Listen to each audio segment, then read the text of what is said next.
Mr. Mayor, live. Thank you. We're ready to go. It is 5:02. Time for the regular meeting of the governing body for April 26. We will begin with the Pledge of Allegiance led by Councilor Chavez, the salute to the New Mexico flag led by Councilwoman Villarreal, and then invocation and remembrances initiated by Council Michael Garcia. If you would please stand and face the flags.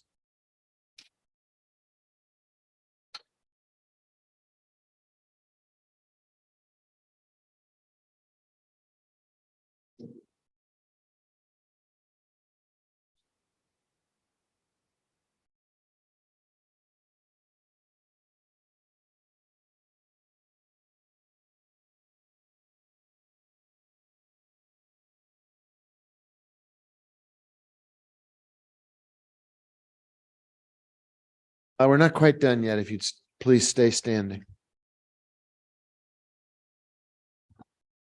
Tonight, I'd just like to recognize the loss of Harry Belafonte, who was not only a prolific musician, but a legendary community activist, civil rights activist, social justice activist. And so I'd like to lead off tonight with a quote from his memoir. The memoir was titled My Song. When you grow up, son, never ever go to bed at night knowing that there was something you could have done during the day to strike a blow against injustice, and you didn't do it. With that, I'll hand it off to you, Mr. Mayor. Thank you, Councilor. That's very beautiful. Are there folks who'd like to call someone to mind? Councilor Rivera, you, sir, have the floor, and then Councilwoman. Thank you. I'd like to remember Dylan Herzenberg. He was 24 years old, died in a motorcycle accident in Albuquerque. He was the son of one of the firefighters I used to work with, and kids used to play soccer together, and much too young. So the Herzenberg family, just our best wishes. Thank you. Councilwoman. Thank you. I'd like to recognize the life of my Tio Amadeo. He passed away last weekend. He was a father figure and mentor to many people. He had a great sense of humor, and he was a captivating storyteller. He loved to talk about politics with me, and he was very loving and then simultaneously very intimidating. He was very dependable and generous and a hard worker. And at times my uncle was very stoic, but then he'd flash this amazing smile the next moment. And so I just wanted to honor his life. I'm going to miss him very much. And so will my family and his siblings and friends, and just wanted to say rest in power. Tio Mai, descanse en paz. Thank you. Yeah, Councilor Garcia. Thank you, Mayor. I just want to mention today we laid to rest an hermano of mine from one of the Moradas up north in Chimayo, 35 years old. And, just a joy to be around. He was a great young man. But our youth are really struggling with substance abuse, and there's a lot of things. I don't know that that was the case, but you can see it in our communities, and it's really infiltrating all of our youth. And elderly. And so wanted to pay a tribute to hermano Jeremy Trujillo. We had a rosary today for him at Holy Family Church in Chimayo, and rest in peace, brother. Others? I'd like to call to mind a dear friend of mine who I learned yesterday passed away. David Kotkamp had spent the last years battling leukemia and finally succumbed. He was a friend of 50 years of mine, a great soul with great presence, Nike executive, community member, somebody who, if you had an idea or something you wanted to do, he'd be the first person to say, how can I help? What can I do to make it happen? And I'm going to miss David a lot.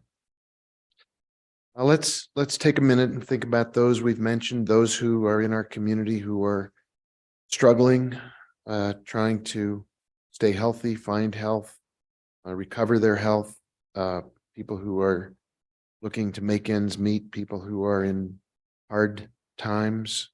Let's all take a moment and bring them into our hearts.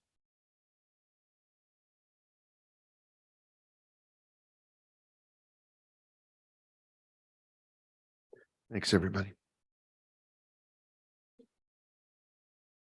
All right, we have a baseball season, so coming in from the bullpen, we have a relief pitcher. Madam Assistant City Clerk, can you please call the roll? Yes, Mayor. Mayor Weber, Present. Counselor Cassett, Here. Counselor Chavez, Here. Counselor Lee Garcia, Here. Counselor Michael Garcia, Present. Counselor Lindell. Here. Counselor Rivera. Here. Counselor Romero Worth, Here. Councilwoman Villarreal. Present. You have a quorum, Mayor. Thank you. Are there, Madam Assistant City Clerk, are there changes to the agenda that we need to note? We haven't gotten to consent yet, but is there anything on the agenda that won't be? One item I know has been moved to a later date, but other than that, are there changes to the agenda? Yes, Mayor. The item for the safe sleeping spaces was inadvertently duplicated on the agenda. So item P, we can remove And just consider Q, and although consider Q is Q. one that was pulled from consent, so let's remove Q. Okay, So I think one of our, several of our council members asked that P be taken off of consent, so they didn't, I don't think anybody noted the duplication, so Q is a redundancy, won't be taken up tonight. So, okay.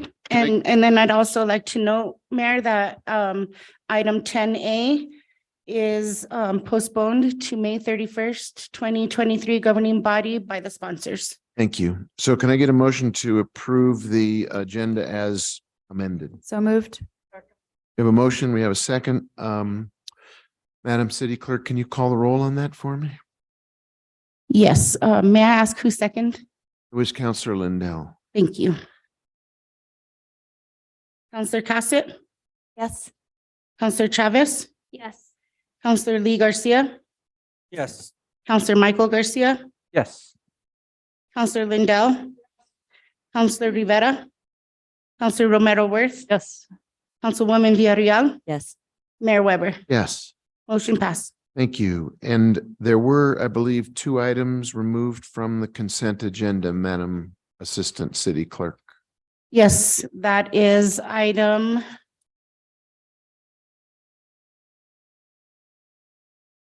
O and Q, Well, or P. or P, yes. And item O was asked to be removed by whom? You have a note on that? I don't know. That was Is me. that you, Counselor Yes. Cassett? All right. And you, I think there were 3 people who asked for P or Q to be taken off of consent. Have I got that right? Counselor Rivera, you were one, Councilwoman Villarreal, and was there a third person? Counselor Lindell. So we have 3 people who would like to speak to that when the time comes.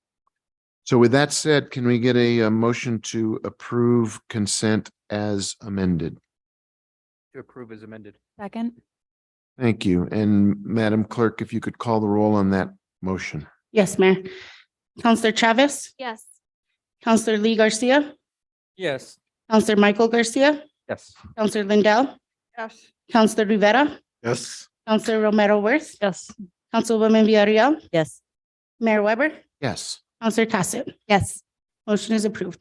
thank you. So that would bring us then to item 8A, if you wanted to read that out loud for people who are either watching or listening. Yes, Mayor. Item 8A is municipal court update. And I believe Judge Virginia Vigil is here to speak. I see her in front of us. Your Honor. Good afternoon, Mr. Mayor, members of the City Council. I'm here to do an update, and it hasn't been that much that I that much time has lapsed since I was here last. So you don't have much of an update. I think we've given you the packet. You have older numbers because we were scheduled or supposed to be scheduled to come and see you in February. And fortunately, we're able to see you tonight. There is an increase in activity, and that always happens because we receive an increase in citations from Santa Fe Police Department. You'll be able to notice that increase not only by the collections that we have, but by the distribution of how the cases are disposed of. The only difference that I have to report is really just an administrative, and the New Mexico legislature did pass a statute that requires us to narrow our collection, not narrow them, but channel them to the administrative office of the courts. Before we used to allocate some of the funding that we would receive to the Judicial Education Committee, and they are the actual source for all of our training. And I will be going to an annual training that's required next week. The administrative office of the courts is going to be taking over that. But other than that, I hope to be coming before you next time with all of the changes that we anticipated and that I've reported before next time. So I do stand for questions. Thank if you, Your anyone Honor. has any. Questions from the governing body?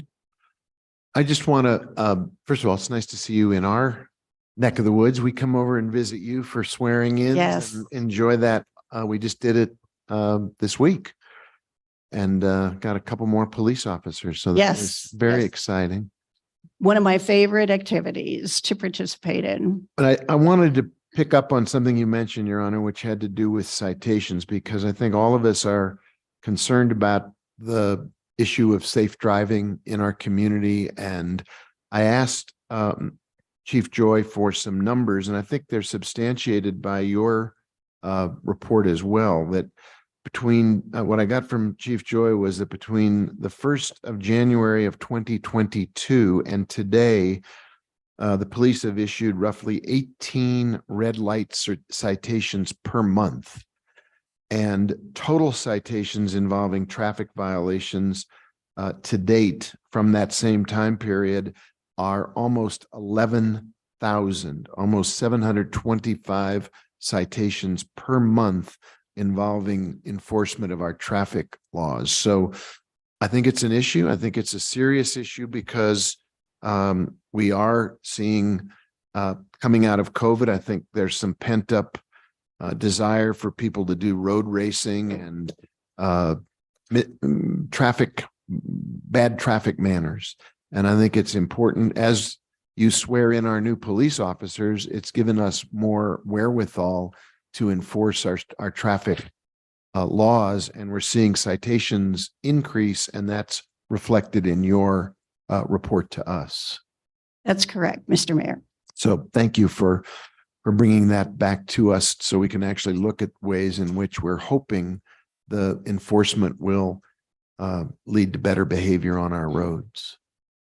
Anything else you want to bring to our attention? I think I mentioned to you actually when we had the swearing in, we had a different standard of application when it came to COVID restrictions within the courtroom. And just recently, because we're also under the directive of the Supreme Court.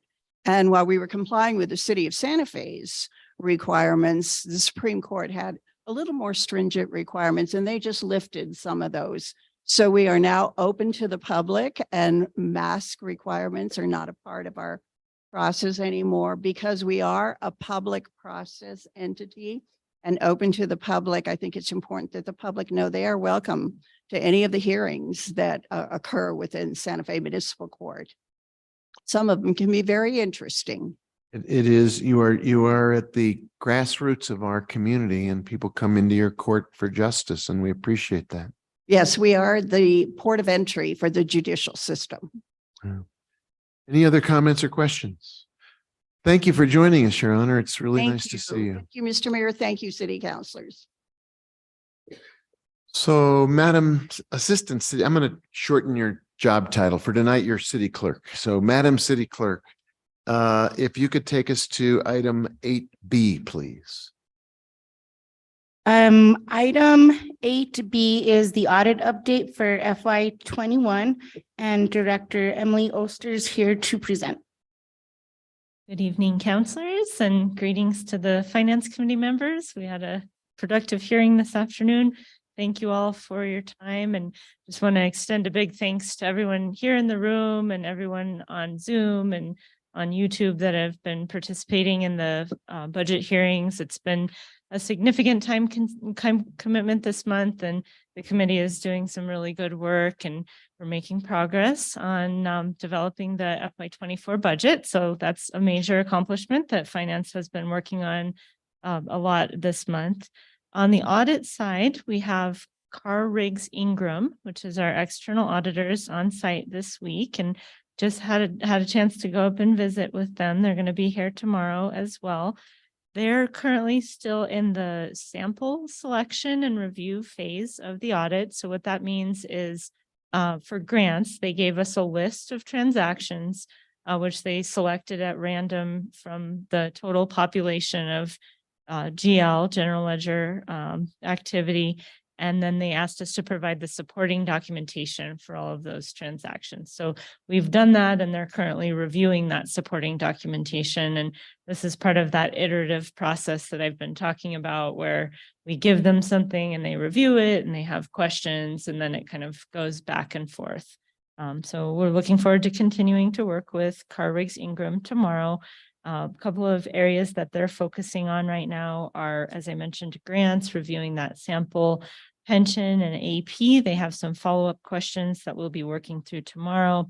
They're taking a look at the risk area and working with the claims and the supporting documentation for those claims. They're also looking at revenue and accounts receivable, including what's called proprietary fund revenue. So that includes things like utilities that are not part of the general fund.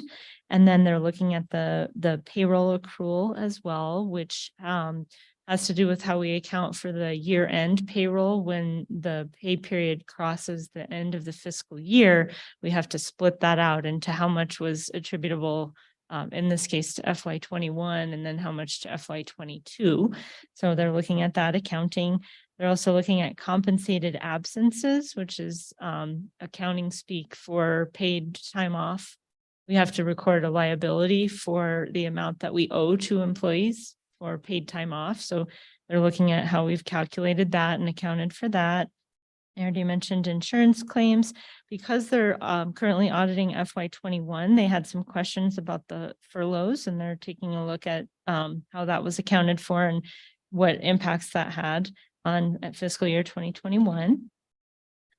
And then on the Clifton Larson Allen side, so those are our consultants, they're working on FY 22 and also helping us prepare for the close of FY 23, which is coming up at the end of June. We'll be closing out FY 23 and transitioning into FY 24. We had some questions from utilities related to FY 23 journal entries that Clifton Larson Allen is helping with, and then pulling reports and providing information to Carr Riggs Ingram to keep the audits moving, and then also helping us plan and implement new procedures going forward into FY 23 close and then the opening of FY 24. A couple of things that I wanted to highlight were gathering information from all departments for points of contact for procurement. I think I've mentioned before that we've published a year-end close schedule that outlines a number of dates and deadlines. We have set a hard deadline for all FY 22 transactions to be recorded by May 5th. That's really essential for a number of reasons. The audits, of course, can't be finalized. We can't move forward without having all of our FY 22 activity recorded. We also need to close out FY 22 so that we can open FY 24 in Munis and get that year up and running. So want to give big kudos and thanks to all of the directors and all city staff.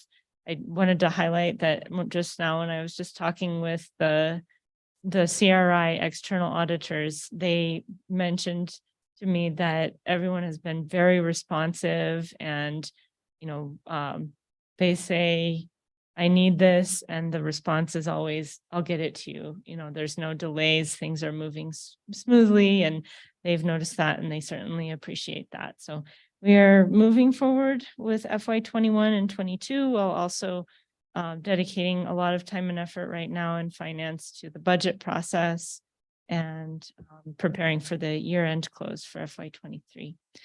With that, Mr. Mayor and members of the council, I'm happy to take any questions. Thank you. Questions for the finance director?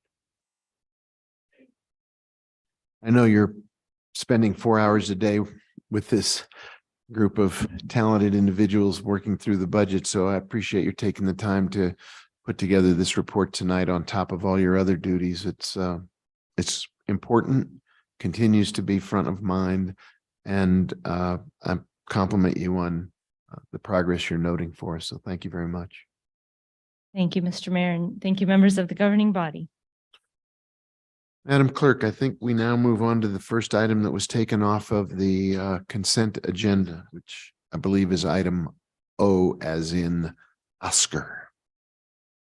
Yes, Mayor, consideration of a resolution 2023 sponsored by Mayor Ellen Weber, Councillor Cassett, and Councillor Villarreal. It's a resolution adopting next steps to revise the City of Santa Fe's general plan. And we have Assistant Land Use Director Heather Lamboy and Daniel Alvarado to speak on it. Oh, And and Land Use Director- Director himself. Good. I think before we ask you any questions, why don't we, I'll turn to you, Councillor Cassie. I believe you were the one who asked to have this taken off. Did you want to make a motion and then go into the process, or what's your pleasure? Sure. Yeah, I will move to approve. Second. There's a motion to approve and there's a second, and now you have the floor. Thank you so much, Mr. Mayor, and thank you, team, for being here. I pulled this because through a couple of conversations, there was just a little bit of inconsistencies in regards to the fiscal impact report, the FIR.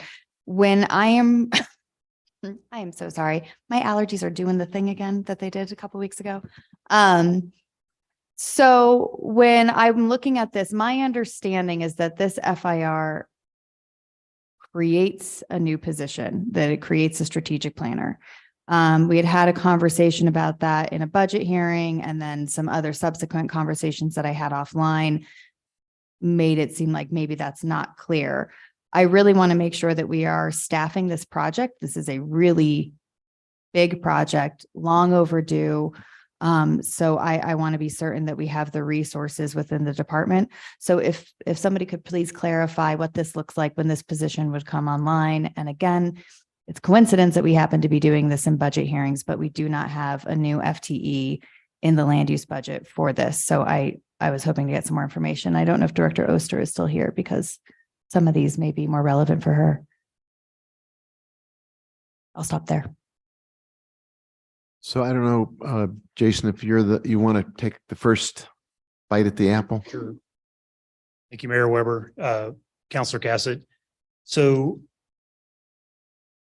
we've asked for that position, and we do need it to, move forward meaningfully with the, with the general plan update. My understanding is that, we asked for it. It has not been budgeted yet. And yeah, Ms. Oster is not here, but I did talk briefly with Andy Hopkins, and he indicated that, the budget would have to be found, and it could be barred at the beginning of the year to create this position. And so, yes, we need the position. If we don't get the position, it will, delay meaningful progress. Not that we can't, move forward, but we can't move forward at speed, so to speak, without this position. And I don't think I can answer directly whether, if this is passed, whether that means that the position will be, is required to be included in the budget, or if, we're asking for it, and with the understanding that if it's not included in the budget, then, we can't respond to the directive in the resolution as quickly as we might want to. Not that we can't do it at all. Thank you so much, Director Klug. And I think this kind of speaks to sometimes we have this conversation on fiscal impact reports, and when we are voting on something with the FIR, I always assume that we are voting with the understanding that we are allocating dollars, we're moving forward with directing that money is going to be spent in this way. Attorney McSherry, maybe this is for you, because that's been my understanding with fiscal impact reports. And do I have an accurate understanding of, us voting on this as saying, yes, allocate these dollars to this project? Thank you. Mayor, councilors, the FIR doesn't serve as a budget adjustment request, if that's what you're asking. So if there needs to be a budget adjustment, that would also need to happen as a step. Right. So I think it would maybe signal support for a future budget request. If you're passing the resolution, because you're saying we understand there's going to be this impact if we adopt this resolution. Right. Okay. All right. I think that answers that question. Thank you. As long as I have you here. If we could get an update on the timing, assuming that this is passed, you get the position as needed, and we're able to bring that on board pretty quickly. What are we looking at in terms of an RFP getting out for this project to get started? Thank you, Mayor Weber, Councilor Cassett. Thank you for the question. So we are under development with the RFP now, assuming that the resolution will pass. And we're fairly far along on it. Daniel in particular is working on it. Heather and I still need to review it. We are making some last minute tweaks. We did intend to get it out this fiscal year. We need to determine, and again, Ms. Oster may have to speak to this. And we had a brief conversation with Director Brown. It's our understanding if there was a determination made by procurement, then we can go ahead and move forward with the RFP this fiscal year. If not, based on the schedule that was promulgated a few weeks ago, we would have to wait to issue the RFP until the beginning of the fiscal year. And we would plan on doing that immediately. So if we can continue with the process with procurement and issue on July 1st, we'll do that. If we have to wait until July 1st to work with procurement, it'll take a little bit longer. But yes, we're fundamentally ready to issue the RFP. Wonderful. Glad to hear it. And thank you for working on this in preparation for this to pass. So We're excited. me too. Very excited.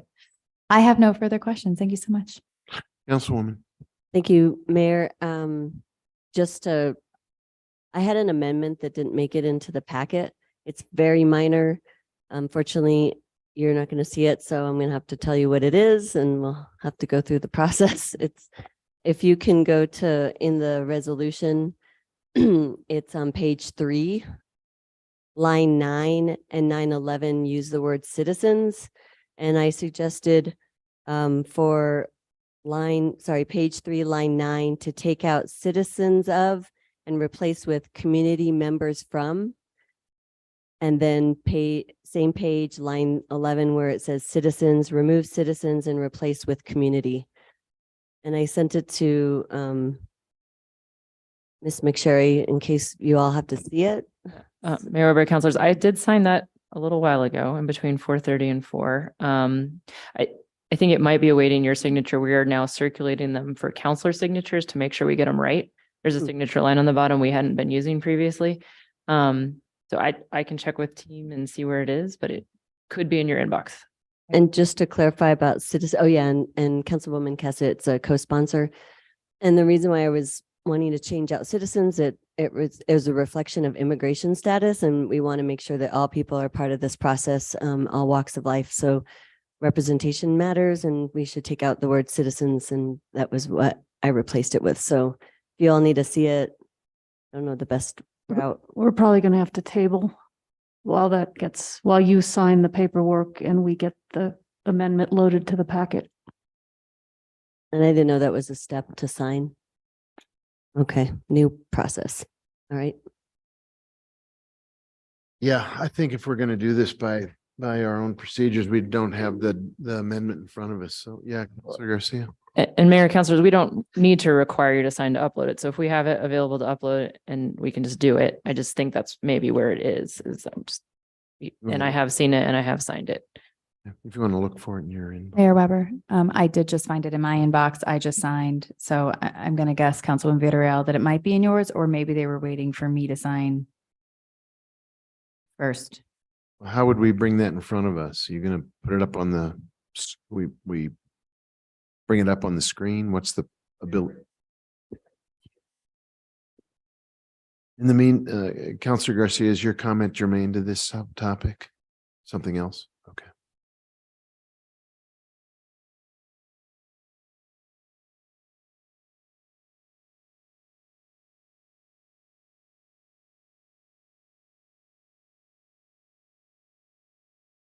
See if we can find the actual amendment.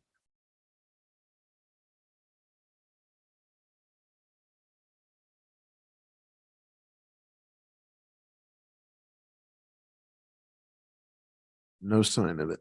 Okay.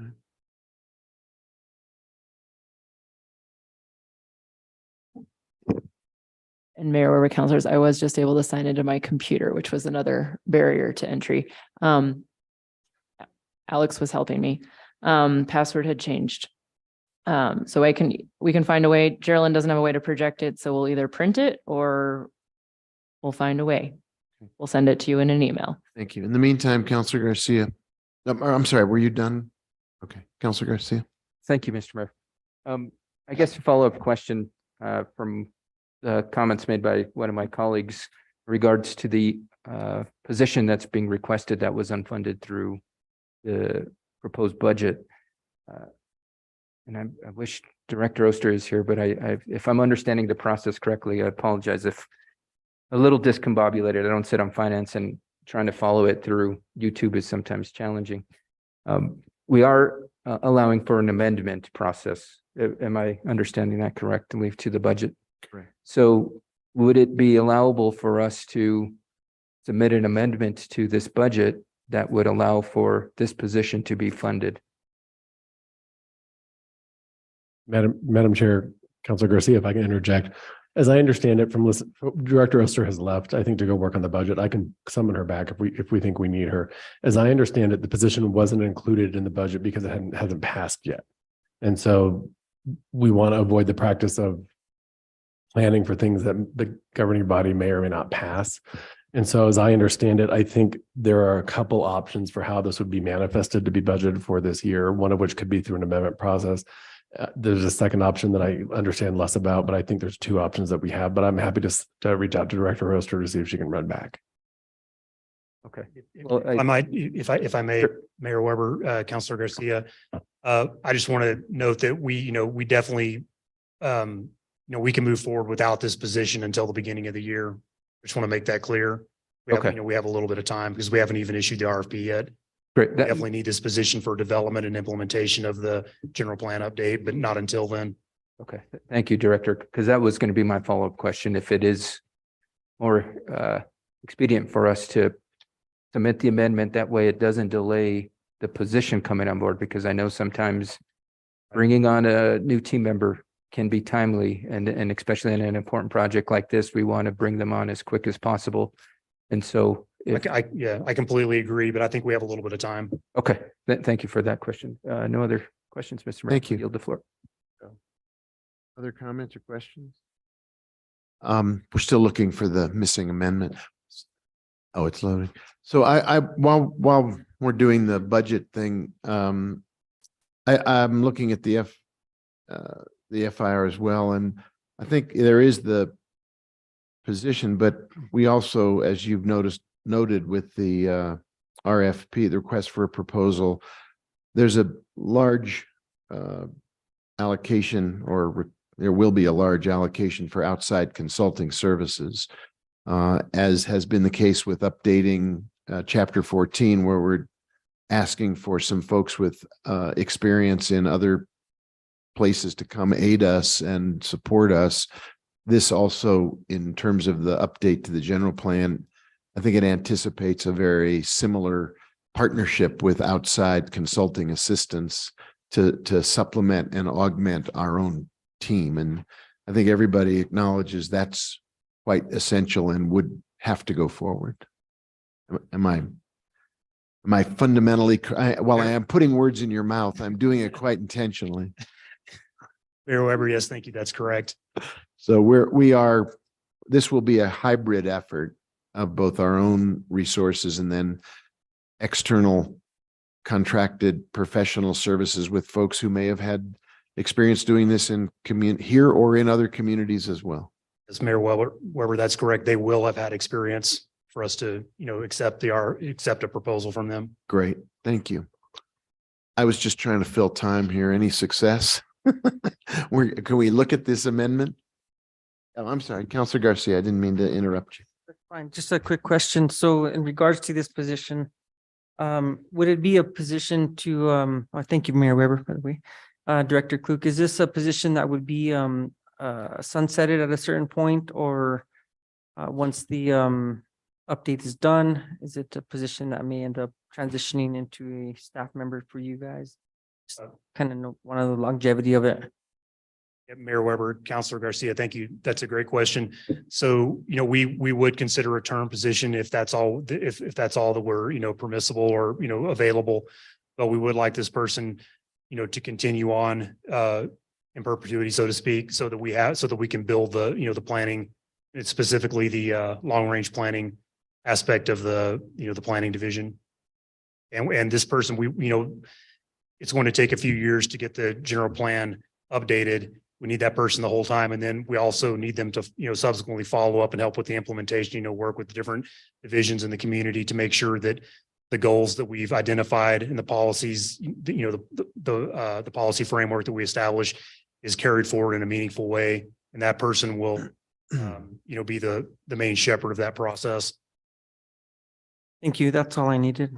Mr. Mayor, if I can interject, Director Oster has come back and she might be best positioned to answer questions about budget and positions. I'm not sure you were able to tap into the conversation. The questions that were raised involve the FIR, the position that is anticipated being created for a new planner to work on this project.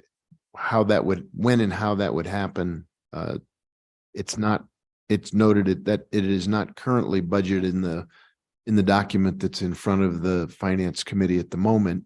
And Director Klug and others were saying there's a way to make it happen.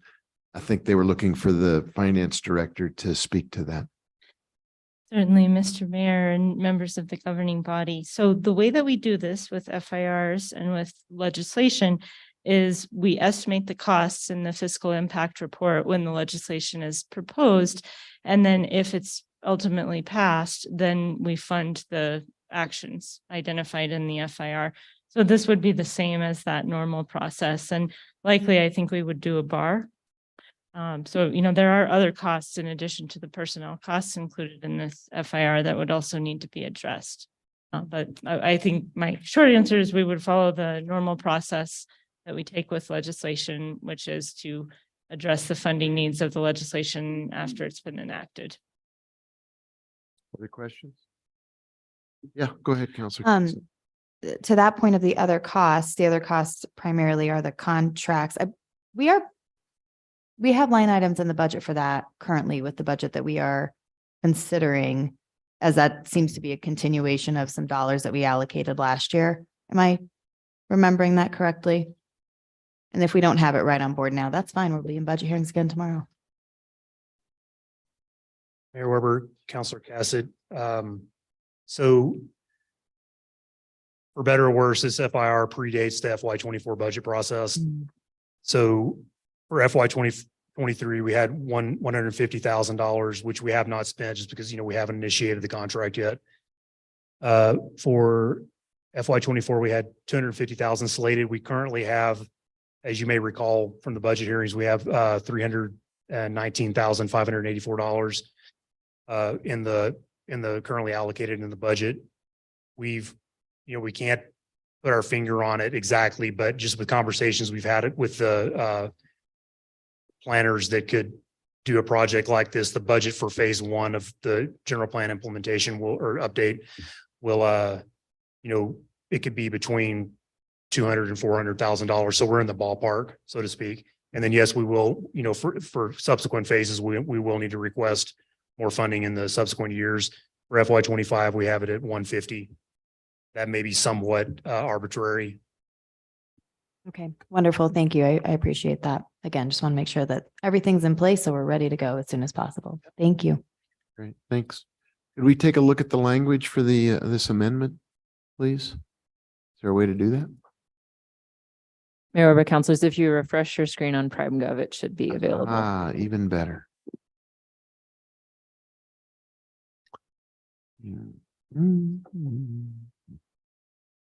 Move to approve the amendment. Second.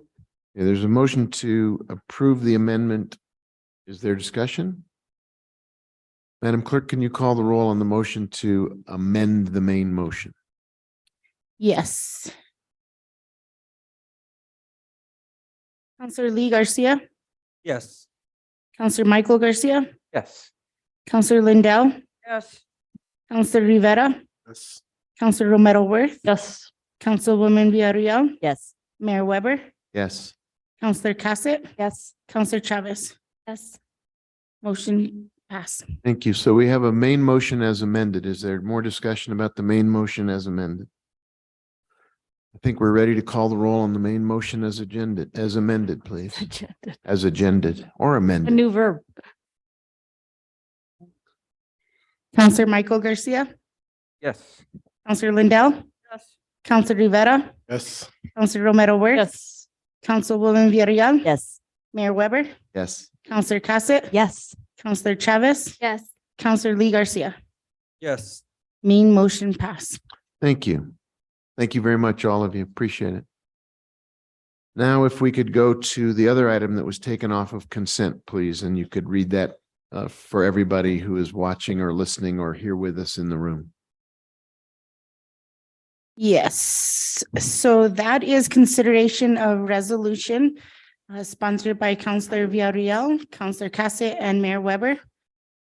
So resolution supporting the establishment of safe sleeping spaces as a shelter option for those who are experiencing homelessness in Santa Fe and for whom standard shelter options are not feasible. Identifying an appropriate best practices and data-driven approach to sheltering this population and directing the city manager to enter into or bring to the governing body contracts for structures, sites for the structures, landowners willing to provide an area for the structures, and an operator or operators capable of providing round-the-clock support services and 24/7 supervision. And we have Julie Sanchez, Youth and Family Services Division Director. Thank you. So I think three people all asked this be taken off of consent. Councilor Rivera, were you the first person to ask for that? Do you want, typically before we go to Julie, we try to get a motion on the floor and then we'll take it up. I don't know if you wanted to make a motion or if somebody else who was one of the sponsors. I'll move to approve. Second. There's a motion to approve and then we'll go talk to Councilor Rivera to kick off the conversation. Thank you, Mr. Mayor. Julie, for the public, can you just describe what this is and how the process is going to work?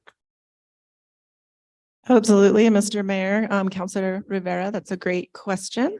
So the safe outdoor, my goodness, I think I've said it too much over the last 2 weeks. Safe sleeping spaces is an area that we're going to be going out to solicitation for to the public to designate both a service as well as a site. They're going to be areas that will be open to folks who are currently living unsheltered in our community and will be as low barrier shelter as possible and will be pop-up shelters, not tents, that'll be rated R or rated for our climate, will include air conditioning as well as heating. There'll also be support services on site as well as 24/7 security. All right. So can you describe or name the type of structures these are going to be? You said not tents, which I think is important to reiterate, but at least describe the structures a little bit. Yeah, Mr. Mayor, Councilor Villarreal, or Councilor Rivera. I know that's, so they're going to be standalone hard shelters. They're actually going to be, they're called pallet shelters because when pallet first started, they were actually transported on pallets. Now they've gotten a little bit more wise in the way that they transport. but they're essentially pop-up shelters that can be set up pretty immediately that are weather resistant, that are, if there is a natural disaster, we can actually assemble them incredibly quickly. And they also have a 10-year plus lifespan. So they'll be able to last a very long time. And again, not tents. How many people can fit into one of these shelters? So Mr. Mayor, Councilor Rivera, currently they can fit up to 2 people. 2 people. Mhm. All right. Is there any accommodations that could be made for, let's say, 2 children and an adult, or 3 children and an adult? So Mr. Mayor, Councilor Rivera, right now, this SOS sites are not going to be designated for families. They're really going to be targeted towards individuals and couples. There are a lot of programs in our community that support families, including our local non-congregate shelter, Consuelo's Place. St. Elizabeth's also has family units. And so we really want to prioritize individuals and couples for this particular site. All right, talk briefly about this neighborhood meeting that would take place if a site were selected. So Mr. Mayor, Councilor Rivera, I'd like to ask Brittany Rodriguez, who can come up and speak to that, since he's going to be overseeing the contract as well as working with the potential site and operators around establishing the Good Neighbor Agreement.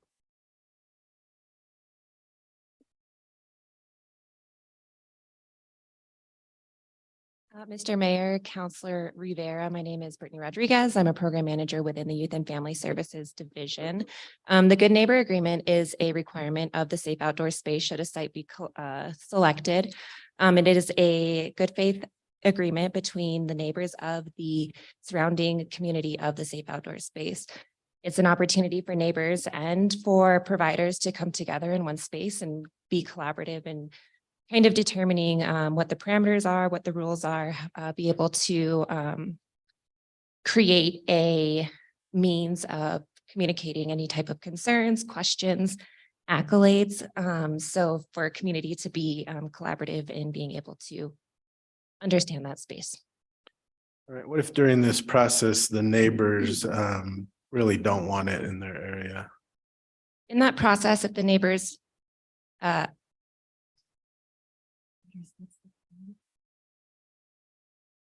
Mr. Mayor, Councilor Rivera, in the process, if there is a neighbor who is not in agreement of the safe outdoor space, it'll be up to the provider to really advocate for that space and provide education to that neighbor or neighbors as to why that space is necessary and a great part of their neighborhood and community. Okay, that happens and 70% of the neighbors still don't want it. Again, I think that that's a very real possibility and that it will take education from the city, from the community, and from the service providers to get those neighbors on board. And if not, then it just gets built or it doesn't. So Mr. Mayor, Councilor Rivera, it would really be negotiations. What is it going to take in order to get this site set up? Is it going to take a 24-hour hotline that's staffed at all hours of the evening? Is it 24/7? Well, there will be 24/7 security, but is it multiple security that's going to be on call? Is it going to be closed patrol? You know, what is it going to take in order for the neighbors to really feel comfortable having this in their space? Is it also going to be negotiations around cleanup with litter around the neighborhood? Is it going to be, you know, having a mobile crisis unit, you know, parked close by, so then folks who are having behavioral challenges can get access to services immediately? Like, it's really going to be a negotiation with the neighbors as well as the service provider to see what is going to work for that community. Who would run the cost of whatever agreements were made? So Mr. Mayor, Councilor Rivera, right now the cost is going to be what we have allocated in our current ARPA funds. Mr. Mayor, Councilor Rivera, if I could just circle back to your question about what happens if neighbors are not in agreement. It's really then at that point as Julian and Brittany said, after negotiations, ideally there's some consensus reached at least. If not, it's really up to the provider to decide whether they want to proceed and how to proceed. But it would be up to the provider at that point. They could say, we've heard you neighbors, but we're still moving forward. Theoretically, yes. And that would be at our cost, you said, Julie, if whatever agreements were made, if they wanted a fence put up or whatever, we would bear that cost, or the city would. Yeah, Mr. Mayor, Council Rivera, that's correct. Okay. Is Jason Klug still here?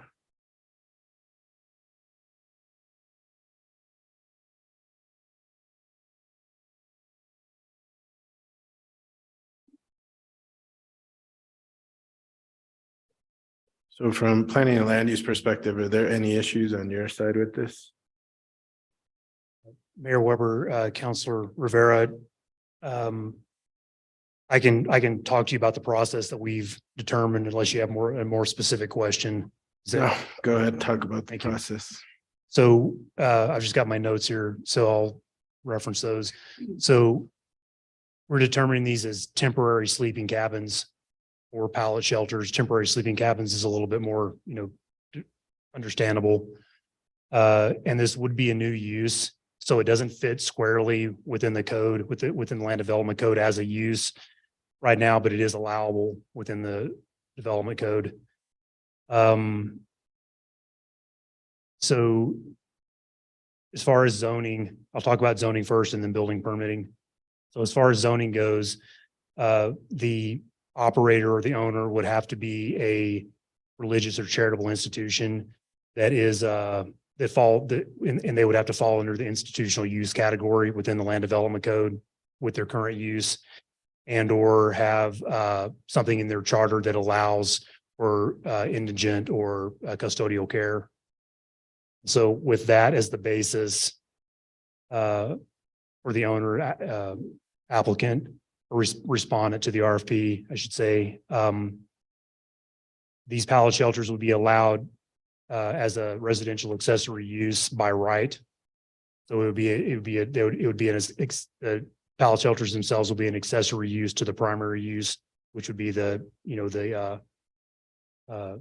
charitable institution or religious institution, church, et cetera. So then, and that would be approved as a residential or ancillary approved use, or, depending on the zoning district, or other uses and structures customarily incidental and subordinate to the permissible use. So it really depends on if they're in a residential, residentially zoned district or commercially zoned district or other. This accessory use, this residential accessory use is allowed across the board. I think the only exclusions were business industrial park and heavy industrial I2 and BIP. Otherwise, the residential accessory use would be allowed in, I think, all other zoning districts. So then, bear with me one second. So then, in addition to meeting those criteria, they would also have to remain in compliance with all the other zoning criteria and regulations such as maximum lot coverage, setbacks, parking, open space requirements, things like that. They would have to be in compliance with those with the new use. And then they would also have to provide, toilet, shower facilities, mobile hygiene unit, et cetera, something, something of that nature in addition to the accessory use, because these don't have, these don't provide for toilet facilities, shower facilities, et cetera. So that's how they would be entitled under the land development code. And then under the building code, there is an IBC exception, or excuse me, section 108 exception for temporary structures and uses that these could be permitted under. So they would be permitted by the planning and land use department, and they would be permitted as temporary structures. And when I say permit, it will probably be a certificate of compliance issued by the CBO, the certified building official, which is Bobby Padilla.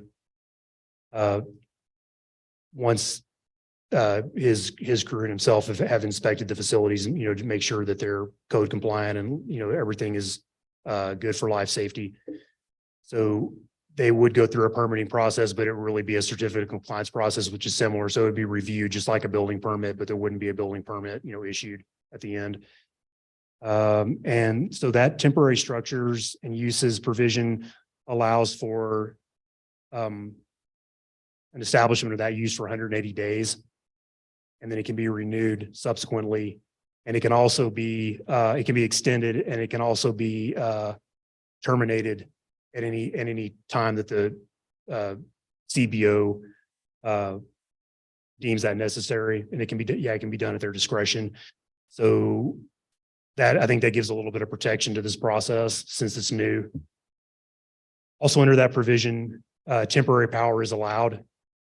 So if the existing facility already has a electrical power drop, we will have to work with PNM to discern what they will require or allow to be, if we can have a secondary temporary drop, or if that temporary drop just has to be a certain amount of, amperage allowed, or for example, if it does require a power upgrade for the facility, and there's no way of knowing that until we actually know which facilities these are being applied to.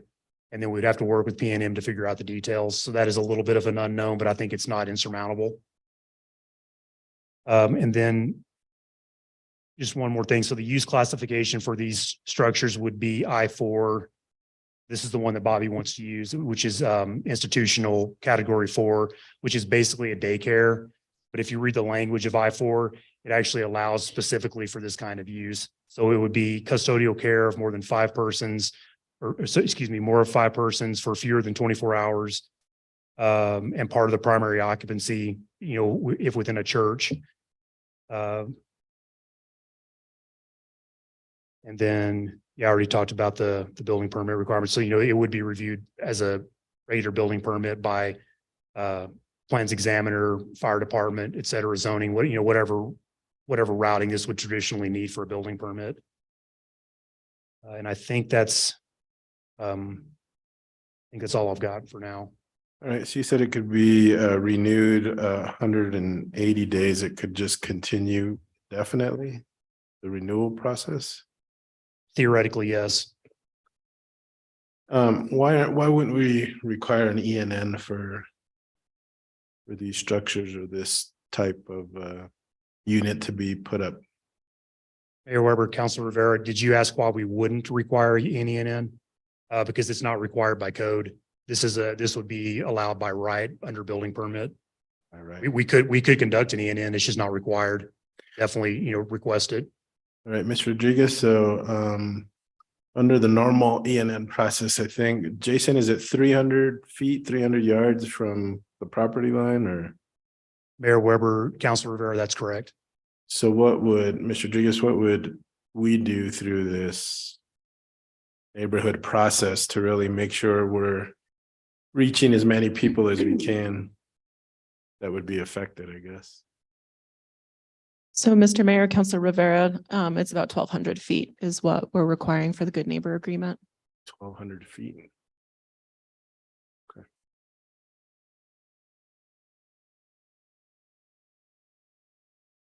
All right, I think that's all I have for now, Mr. Mayor. Very good, Counselor. Counselor Cassidy or Councilwoman or Counselor Lindell next, and then you. Okay, Counselor Lindell, there were people who pulled it off consent, so it's Counselor Lindell. Yeah. Counselor Lindell, you have the floor. Thank you, Mayor. Counselor Rivera asked a number of my questions. Mr. Klug, what kind of requirements will these have for in terms of code for electric and water on the site?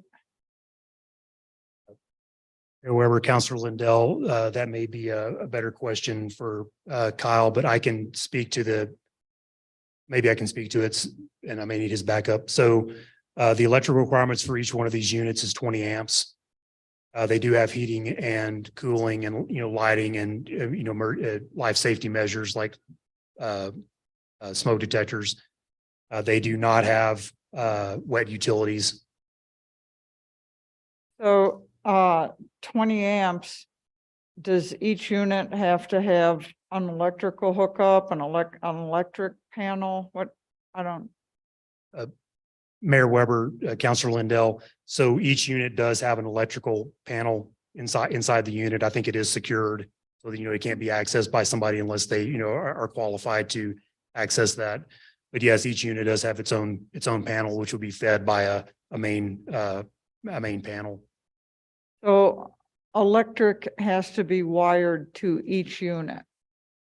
Mayor Weber, Counselor Lindell, that's correct. And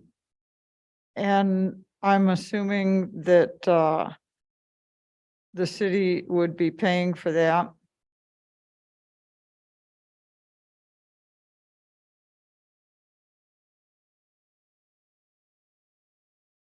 Mayor Weber, Counselor Lindell, I believe we do have funding to support a site setup. We just need to know from the solicitation on what that cost is going to be. Yeah, those are the kinds of things that worry me, that we don't know what those costs are gonna be. When we met at finance a week or two ago, the cost quoted on these, I believe, was $7,000 per unit. But from what I heard from another committee meeting, that cost has increased. Mayor Weber, Counselor Lindell, that's correct. And we can give you that exact number. Madam Chair, Mr. Mayor Weber, Counselor Lindell, that was my mistake on the finance meeting. I was there without my staff because they were sick. And so I mistakenly said that it was 7,000, but it hasn't increased. It was already always 14,000 for the full 14,000 and change for the full installation and delivery. In terms of the budget is $1 million for the project as a whole from our ARPA funds, and that's the total budget. When we release the solicitation, we'll see back from the community what that will cost, what they need to do what they say they want to do. And that will include site prep potentially. That's needed by the respondents or not if it's not needed. So we're opening it up to the community to find out what it would take for them to do this, but we do have a finite budget for the project for the site preparation and the service provision. We also have a budget of $375,000 in the emergency management budget, which was identified from funds that the emergency management department recovered from the 2018 flood that would be using, should this pass, to purchase the shelters themselves. I hope that clarifies, and I apologize for my mistake at finance. So let's talk about the service provision. Why doesn't someone go ahead and tell us what the service provision is and what services will be provided and what we could expect as a community? I believe we're talking about 25 units. Is that correct? Mr. Mayor, Counselor Lindell, yes, 25 units is the max number of units we're purchasing for this pilot project. Services will be provided by community members. That includes housing navigation, case management, outreach. Can you speak a little closer to the mic? I can't Yeah. hear you. Can I make it taller for me? Thanks,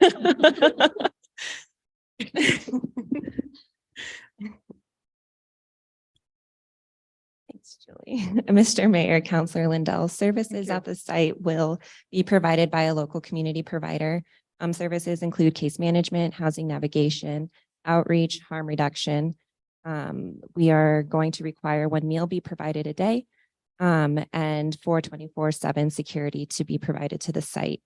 Again, it's up to the providers, the community members, to tell us what they are able to provide to that site. And I know that we have a lot of interest and skilled expertise providers here in our community who can provide support to that site.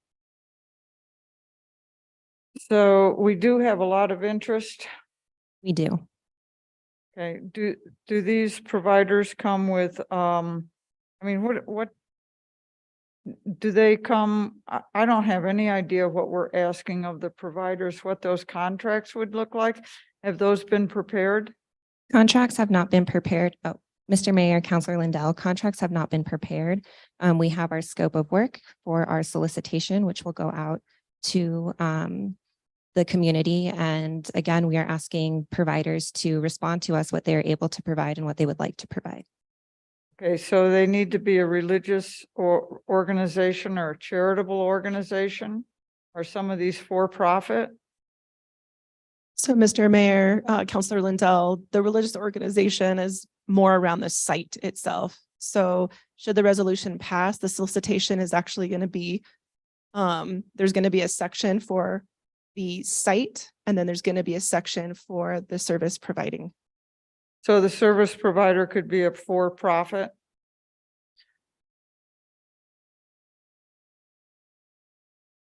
Mr. Mayor, Counselor Lindell, it wouldn't, potentially, we could get a solicitation or a proposal from a for-profit, but generally we tend to contract directly with nonprofit providers. And how about things like property insurance and liability insurance and those kinds of things? Who provides that? So, Mr. Mayor, Counselor Lindell, that would be a part of the site proposal. So the provider who is having the site would be providing the insurance. Okay. And what's the term? This is a pilot project, so what's the term? So, Mr. Mayor, Counselor Lindell, the term,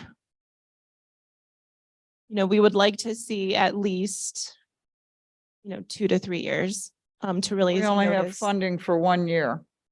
We do have funding for 1 year. That's correct. Mr. Mayor, Counselor Lindell, if I could clarify, it would be ideal to see the project not just be a 1-year project. We don't know how far the funding can go. That depends on the responses we get to the competitive solicitation. Based on our estimations, what other communities have done, we've estimated that we have 1 year of funding. I will say that we have a lot of community partners in our Santa Fe Housing Initiative who are watching this closely and interested in how it succeeds. So we hope that we would have other partners and funding partners come in to help extend the pilot potentially. But you're right in that we estimate we have 1 year of funding. We also need to expend the ARPA funds by the end of 2025. So there's a finite term there. Should a provider come in and say, we can do this for $500,000 for the first year and we'd like to give it another try in the second year for an additional 500,000, we can create a contract at that point. We don't know what the result of the solicitation is going to be. And so there are some questions we don't have answers to today, but we'll know better when we get those responses.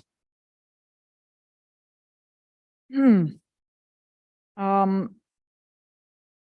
we have any kind of guidelines for what the good neighbor policies would be? Mr. Mayor, Counselor Lindell, we do have some technical assistance that will be provided to providers for that Good Neighbor Agreement. There are many templates that can be used, but again, ultimately it's up to the provider and the community members to decide what they want that to look like. Why did we not consider any city properties? Mr. Mayor, Counselor Lindell, thank you for that question. As this body may recall, it's been, I think, a couple of years back, we did an extensive survey of city properties that might be appropriate for a safe outdoor space. We came before the Quality of Life Committee and governing body, and we proposed the Midtown campus as the ideal site. We had a whole matrix, and I believe our staff at the time looked at over 100 city sites and narrowed it down. Ideal sites are close to transportation and other services. They're flat. They have ease of access. They are relatively removed from, public residential areas as is possible. So we did, in looking at city sites, zero in on the Midtown campus, and really that was the only viable city site among the many hundreds we looked at. But that was not something that the community wanted to see in terms of the Midtown development. And so that's why we don't propose to do this via a city site at this time.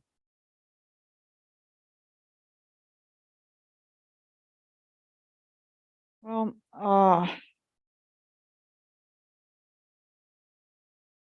I'm concerned that we're being asked to approve a project that we really don't have very many specifics on. And I'm not sure why we think that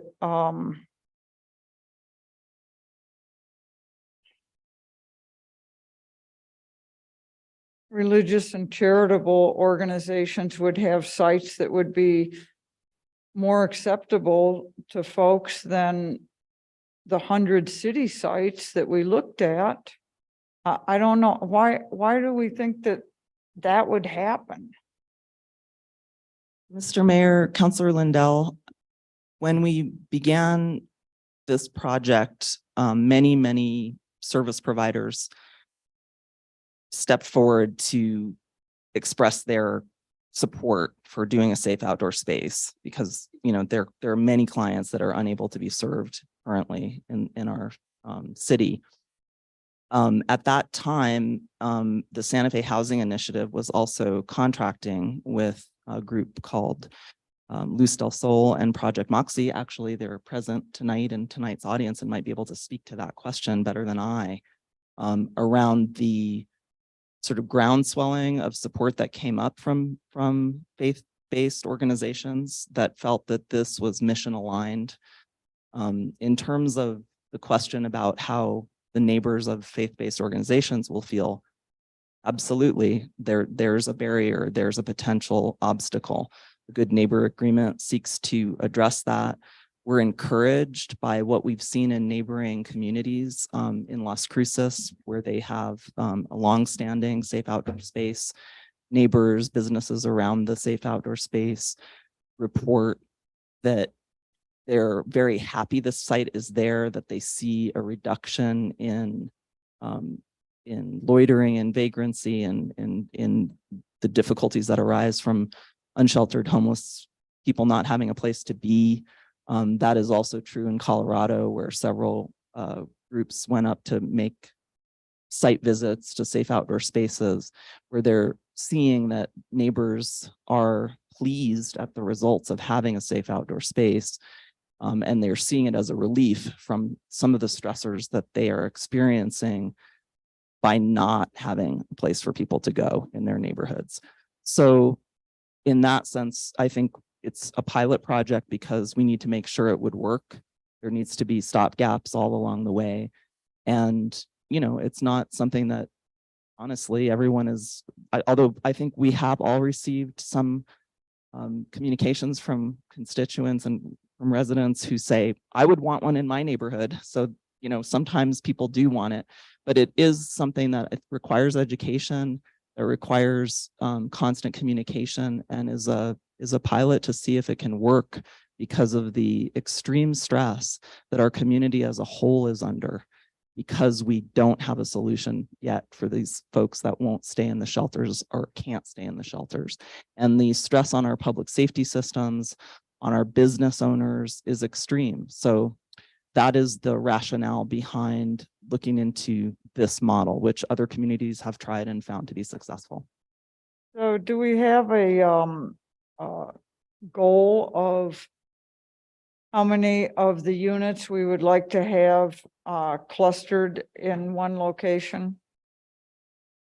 Mr. Mayor, Councilor Lindell, we don't want to see more than 25. We think that's the top. That's our 25 is our whole pilot project. And it may be that we have one provider who wants to do 25, has room for 25 and is able to do so within our budget for that amount.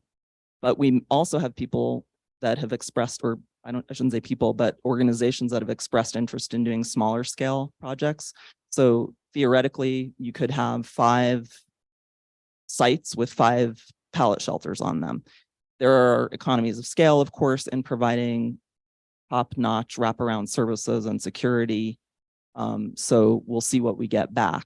And that's part of the partnership that we're seeking to forge with our community. We're not here to dictate what this should look like. We're here to ask our community what they want to do and can do and have capacity to do. And so it may range anywhere from 5 or it may be 25. Thank you, Mayor. Councilwoman, but you were gonna go next. You want to wait for Councilor Garcia? All right, I accede to your wishes. Councilor Garcia, you have the floor. Thank you, Mr. Mayor. I didn't know if Councilor Lindell had. Okay, thank you, Councilor. Just a couple quick questions. First one for Director Luke. You had mentioned it was Mr. Padilla is looking at a process where the folks that are staying at the pellet shelters have to stay there less than 24 hours. Can you help me understand that a little bit? Just because, and the reason my mind is going in this direction is when we hit winter, I know that there's going to be times where folks might want to stay in a shelter longer than 24 hours. So can you help me understand that rule that Mr. Padilla was referencing? Mayor Weber, Councilor Garcia, thank you for the question. So Mr. Padilla may be able to do that better than me, but I'll try. So under this use classification in the International Building Code, it allows for more than 5 occupants of a residential facility to remain there for less than 24 hours at a time, which, that would easily cover daycare, for example, right? So there's an expectation that they will not inhabit these structures for 24 hours straight, that there will be, they'll go to, the restroom, take a walk, things like that. There'll be time for these facilities to be cleaned, I assume, during as part of the program. I assume the program will also include, other services based on the provider's operations, with this class of individuals or, group of individuals, however that terminology, I may be misspeaking, but you know what I mean? Like the group that's inhabiting these spaces, I'm sure they're going to have, services that are provided by the operator, which would happen somewhere besides the units themselves. So I think this classification works. And we looked at pretty much all the other institutional classifications and residential classifications, and none of them really quite fit the bill. I can say that, the tiny houses that they did in Albuquerque a couple of years ago, those were permitted under R2, which is basically multifamily. And that didn't seem quite like a fit for us. We thought there was a better fit with the I-4.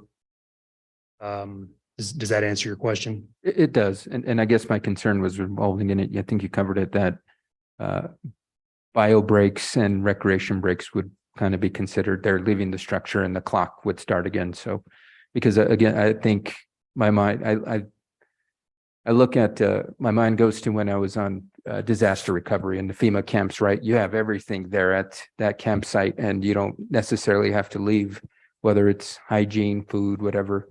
And so understanding that if they leave the facility, they walk out that door, the clock starts again. So I'm glad that we're covered in that sense. If I may, I think I don't want to speak out of turn, but I think there will be operational requirements around that will allow for this use classification to work. Okay. Thank you, Director. I really appreciate the clarification. I guess the next questions are for Director Sanchez or Director or Kira. I just always call you Kira. We know each other personally, so sorry about that, Director. Pilot, it's been called a pilot a couple of times. And so when I think of pilot, we look at a review. After the pilot process was done, we review, we examine, we see the results. And do we have a plan for assessing what has taken place, whether it be 6 months, a year, 18 months, et cetera? Mr. Mayor, Councilor Garcia, thank you for the question. Yes, that's essential. I think we need ongoing review of the contract management, obviously, will be important. And I do have funding in my budget for an evaluation of this, which we would implement, because I think if it's a pilot, we need to know if it's working. And, you know, we would be asking ourselves, you know, results-based accountability framework. What did we do? How much did we do? How well did we do it? Is anyone better off? And anyone includes neighborhood, includes everyone around it, as well as the people served by the project. I did want to underscore that before you tonight is a resolution that directs us to enter into contracts, and the contracts themselves, as I mentioned at finance, would then also come before governing body. So some of the detail Councilor Lindell is asking for would be seen in a contract, and the governing body would have the ability to question, you know, the details of the contract at that time, as well as what you're doing tonight, which is also very appropriate. But some of that will be worked out in the contracting process when we see, again, what we get back from the community and partners. Okay, thank you, Director Ochoa. I guess my last question revolves around the Good Neighbor Agreement, and I don't know who would be able to answer this one. We have a similar process with Pete's Place, and they conduct community engagement meeting. They're required every so often. And it's not necessarily stipulated in the resolution that such a kind of a community engagement is required. So is there a reason why we're not requiring some type of community engagement meeting with the site and the community, similar to the way we conduct it with Pete's Place?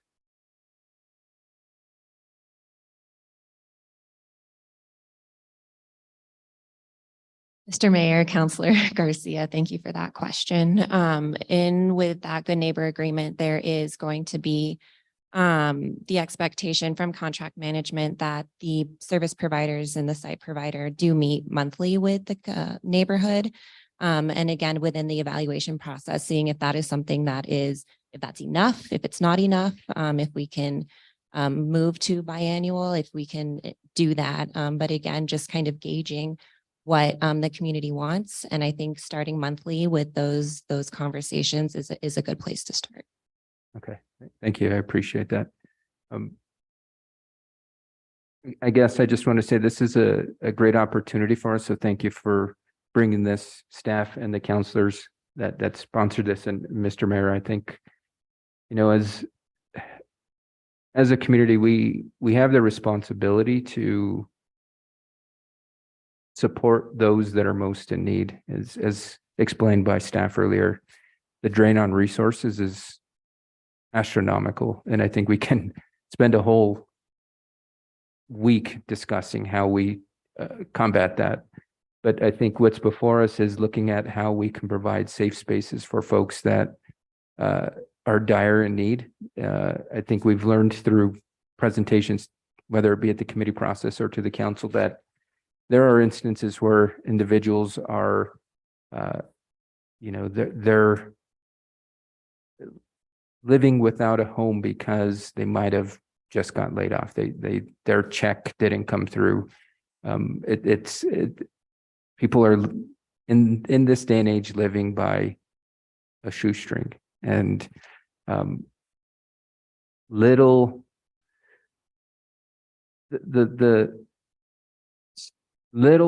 and I say little in a kind of sarcastic way. $1 million is not a little amount of money, but this amount of money that can, my hopes are, will drastically change people's lives, lift people up out of poverty, and return people back to living in safe spaces, is going to be a benefit for the greater community. It is something that, again, it is the responsibility of us as a community, as a government. So thank you for all the responses. I look forward to hearing the feedback and how everything is going. I know the request now is for 25. I think we need to fully understand what if 25 is the minimum. If there's more need, I think, you know, one of the kind of moving numbers we constantly see is how many unsheltered are there out there? And we've heard ranges from 350 to 700 plus. And I think even with that broad range, this is going to have a great impact on folks' lives. So with that, no other questions or comments. So you. Thank you, Counselor. Did you want to go next, Counselor? Yeah, if you have questions, go right ahead. Okay, just a couple questions. You all are very familiar with this, and so sometimes you shorthand, and I just want to make sure I understand a couple of things. The Good Neighbor Agreement you talked about is between the provider and the neighborhood. When you say that, there are two providers. There's the provider of services and the provider of the land. Is it both of those entities with the neighbors, or is it one that Mr. Mayor, dominates? Councilor Romero Worth, both providers would need to be part of the agreement with the neighborhood. Okay. And I'd be curious, do you have estimates in terms of how much land we're talking about, how much space is necessary? You know, if there's 5, just given the square footage of the cabins or pallet homes, and then whatever, I don't know how far apart they'll be. We talked a little bit about setback from property lines, you know, and so it would be, if it were 5 pallet homes, it would be X acres. And if it were 25 pallet homes all in one site, it would be another number. Have you guys looked at what kind of, I'm looking at on Google Maps and wondering like, okay, what kind of space are we talking about in order to do this? Mr. Mayor, Councilor Romero Worth, as you can all see, this is a team effort. We've been at this for a while, and I'll turn that question to Director Klug. Thank you.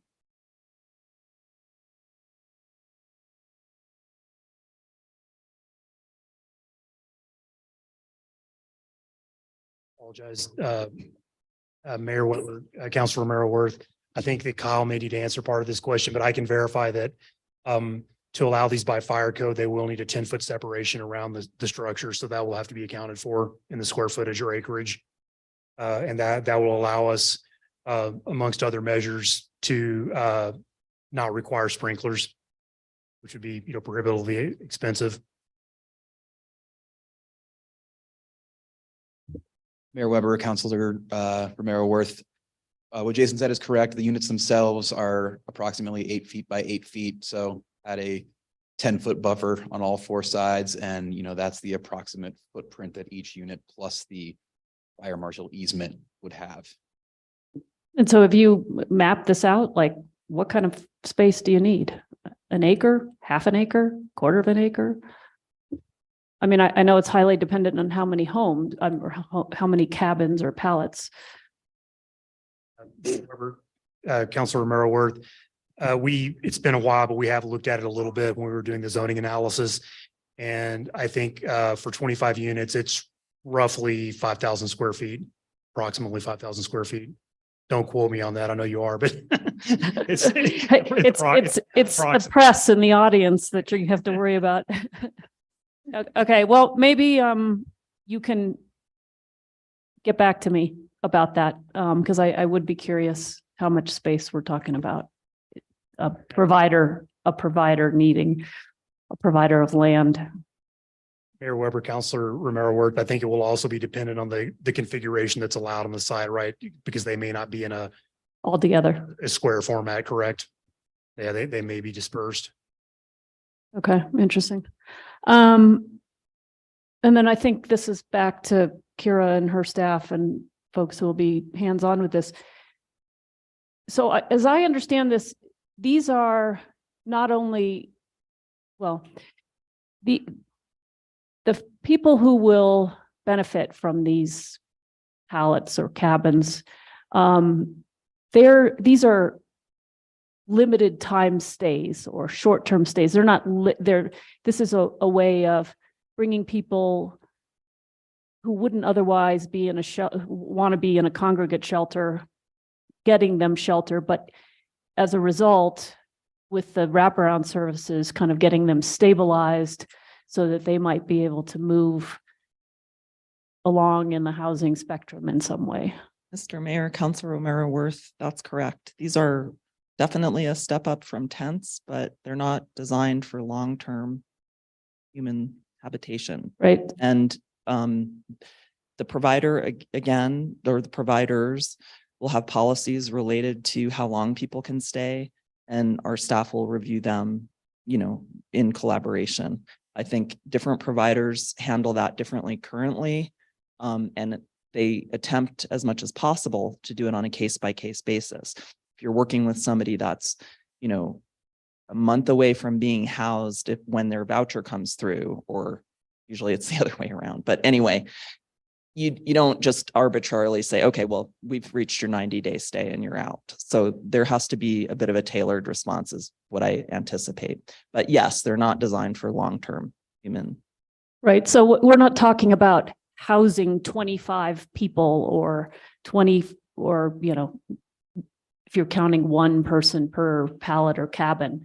I mean, these are kind of, I don't know what the right word is, but with these, we and the providers might be able to service quite a few people over time. Mr. Mayor, is there any estimate on how many people? I mean, I know this is all depends, right? See, you're getting good. This is what lawyers say too, right? It depends. So there's a lot of factors that weigh in. It depends on how many people are, you know, how long their stay is, blah, blah, blah. I'll let Julie answer. I won't belabor the point. Mr. Mayor, Councilor Romero Worth, in general, it's about 10 to 15 individuals will use that shelter. In what span time? In a year span time. Okay. Of one. Correct. Okay. Sorry. It wasn't computing there for a second. It's probably budget hearings. I was like, wait, 15 and there are 25 of them? Okay, wait. All right, never mind. Then just one other question. You touched on this briefly. So we approved this tonight, and then other decisions. This isn't the last time we'll hear from you all on this. There are other decisions this body has to make, and you'll be in communication with us, I hope, about how it's going and where you are in terms of, and maybe that's a quality of life thing, and the chair will be, you know, asking for updates and that kind of thing. But curious to hear from you. Mr. Mayor, Councilor Romero Worth, yes, if you approve the resolution tonight, the next step for us would be to purchase the pallet shelters. I made another mistake at finance when I said that contract was too low to come before you. It's not, it will come before you. So you'll have a chance to look at that contract as well, which Kyle from Emergency Management's been handling. And then when we get the RFP released and we have the responses back, depending on the threshold of those contracts, they too would come before the governing body, the committees and the governing body. And absolutely, we'd welcome the opportunity to give updates to quality of life on the status of the project throughout the life of the project. Okay. And then just my last question around this idea of pilot. I think I've got an email about the fact that we didn't say, you all say pilot when you're at the podium. The resolution itself doesn't say pilot, but I think the nature of the money that we are using is what's really at this point giving us kind of temporary parameters to get this going. And then we'll have to see how it goes, and we'll, you know, if it's highly successful, you know, other funding may present itself. So it is, I think the funding itself is probably why we say pilot. Part of the reason we say pilot. Mr. Mayor, Councilor Romero Worth, yes, substantially yes. I think the other reason I've been saying pilot, and what I think of as a pilot is exactly as you're saying, is this something that works? Is this and by works, you know, again, we mean, does it serve people that we haven't been able to serve in a in a positive way? Does it improve the conditions throughout the city that are stressing our city and our city services? Is there some kind of cost benefit? I mean, that would be probably a longer term evaluation, but you know, is it a success or is it not a success? And do we want to continue it? One of the reasons I mentioned the cost benefit is, and this body has heard this figure before, you know, we did an analysis with Director Oster of the costs of not solving homelessness in the city, and it's something like $14 million. Now that I won't go into all the breakdown there, but the substantial cost is around public works cleanups, around public safety response that wouldn't need to happen if people had homes. And we need to look at what is $1 million a year for 250 plus people, a cost benefit, considering that whole array. So in that sense, I think we need to look at all of these elements and study them as we would a pilot to see if it wants to be continued. Right. And we did talk about that $14 million estimate at finance and what are some of the things that were in there. And just to add to the list that you just provided, it's things like damage to our infrastructure, because people are trying to create temporary shelter for themselves in places like elevators and, you know, stairwells. And then we have to clean or fix damage. And we know we've had that experience with an elevator where there was a fire set to keep someone warm or someone's warm, and then we're having to pay to fix that elevator in a significant way. So yeah, that's it. So it's not just cleaning up encampments. And I think you touched on this too. It's the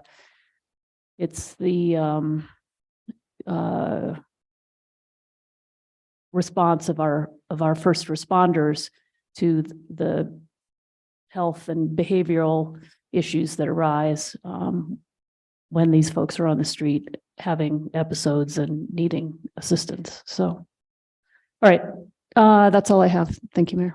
Thank you. Who wishes to go next? Your Thank turn. you. Thank you, Mayor.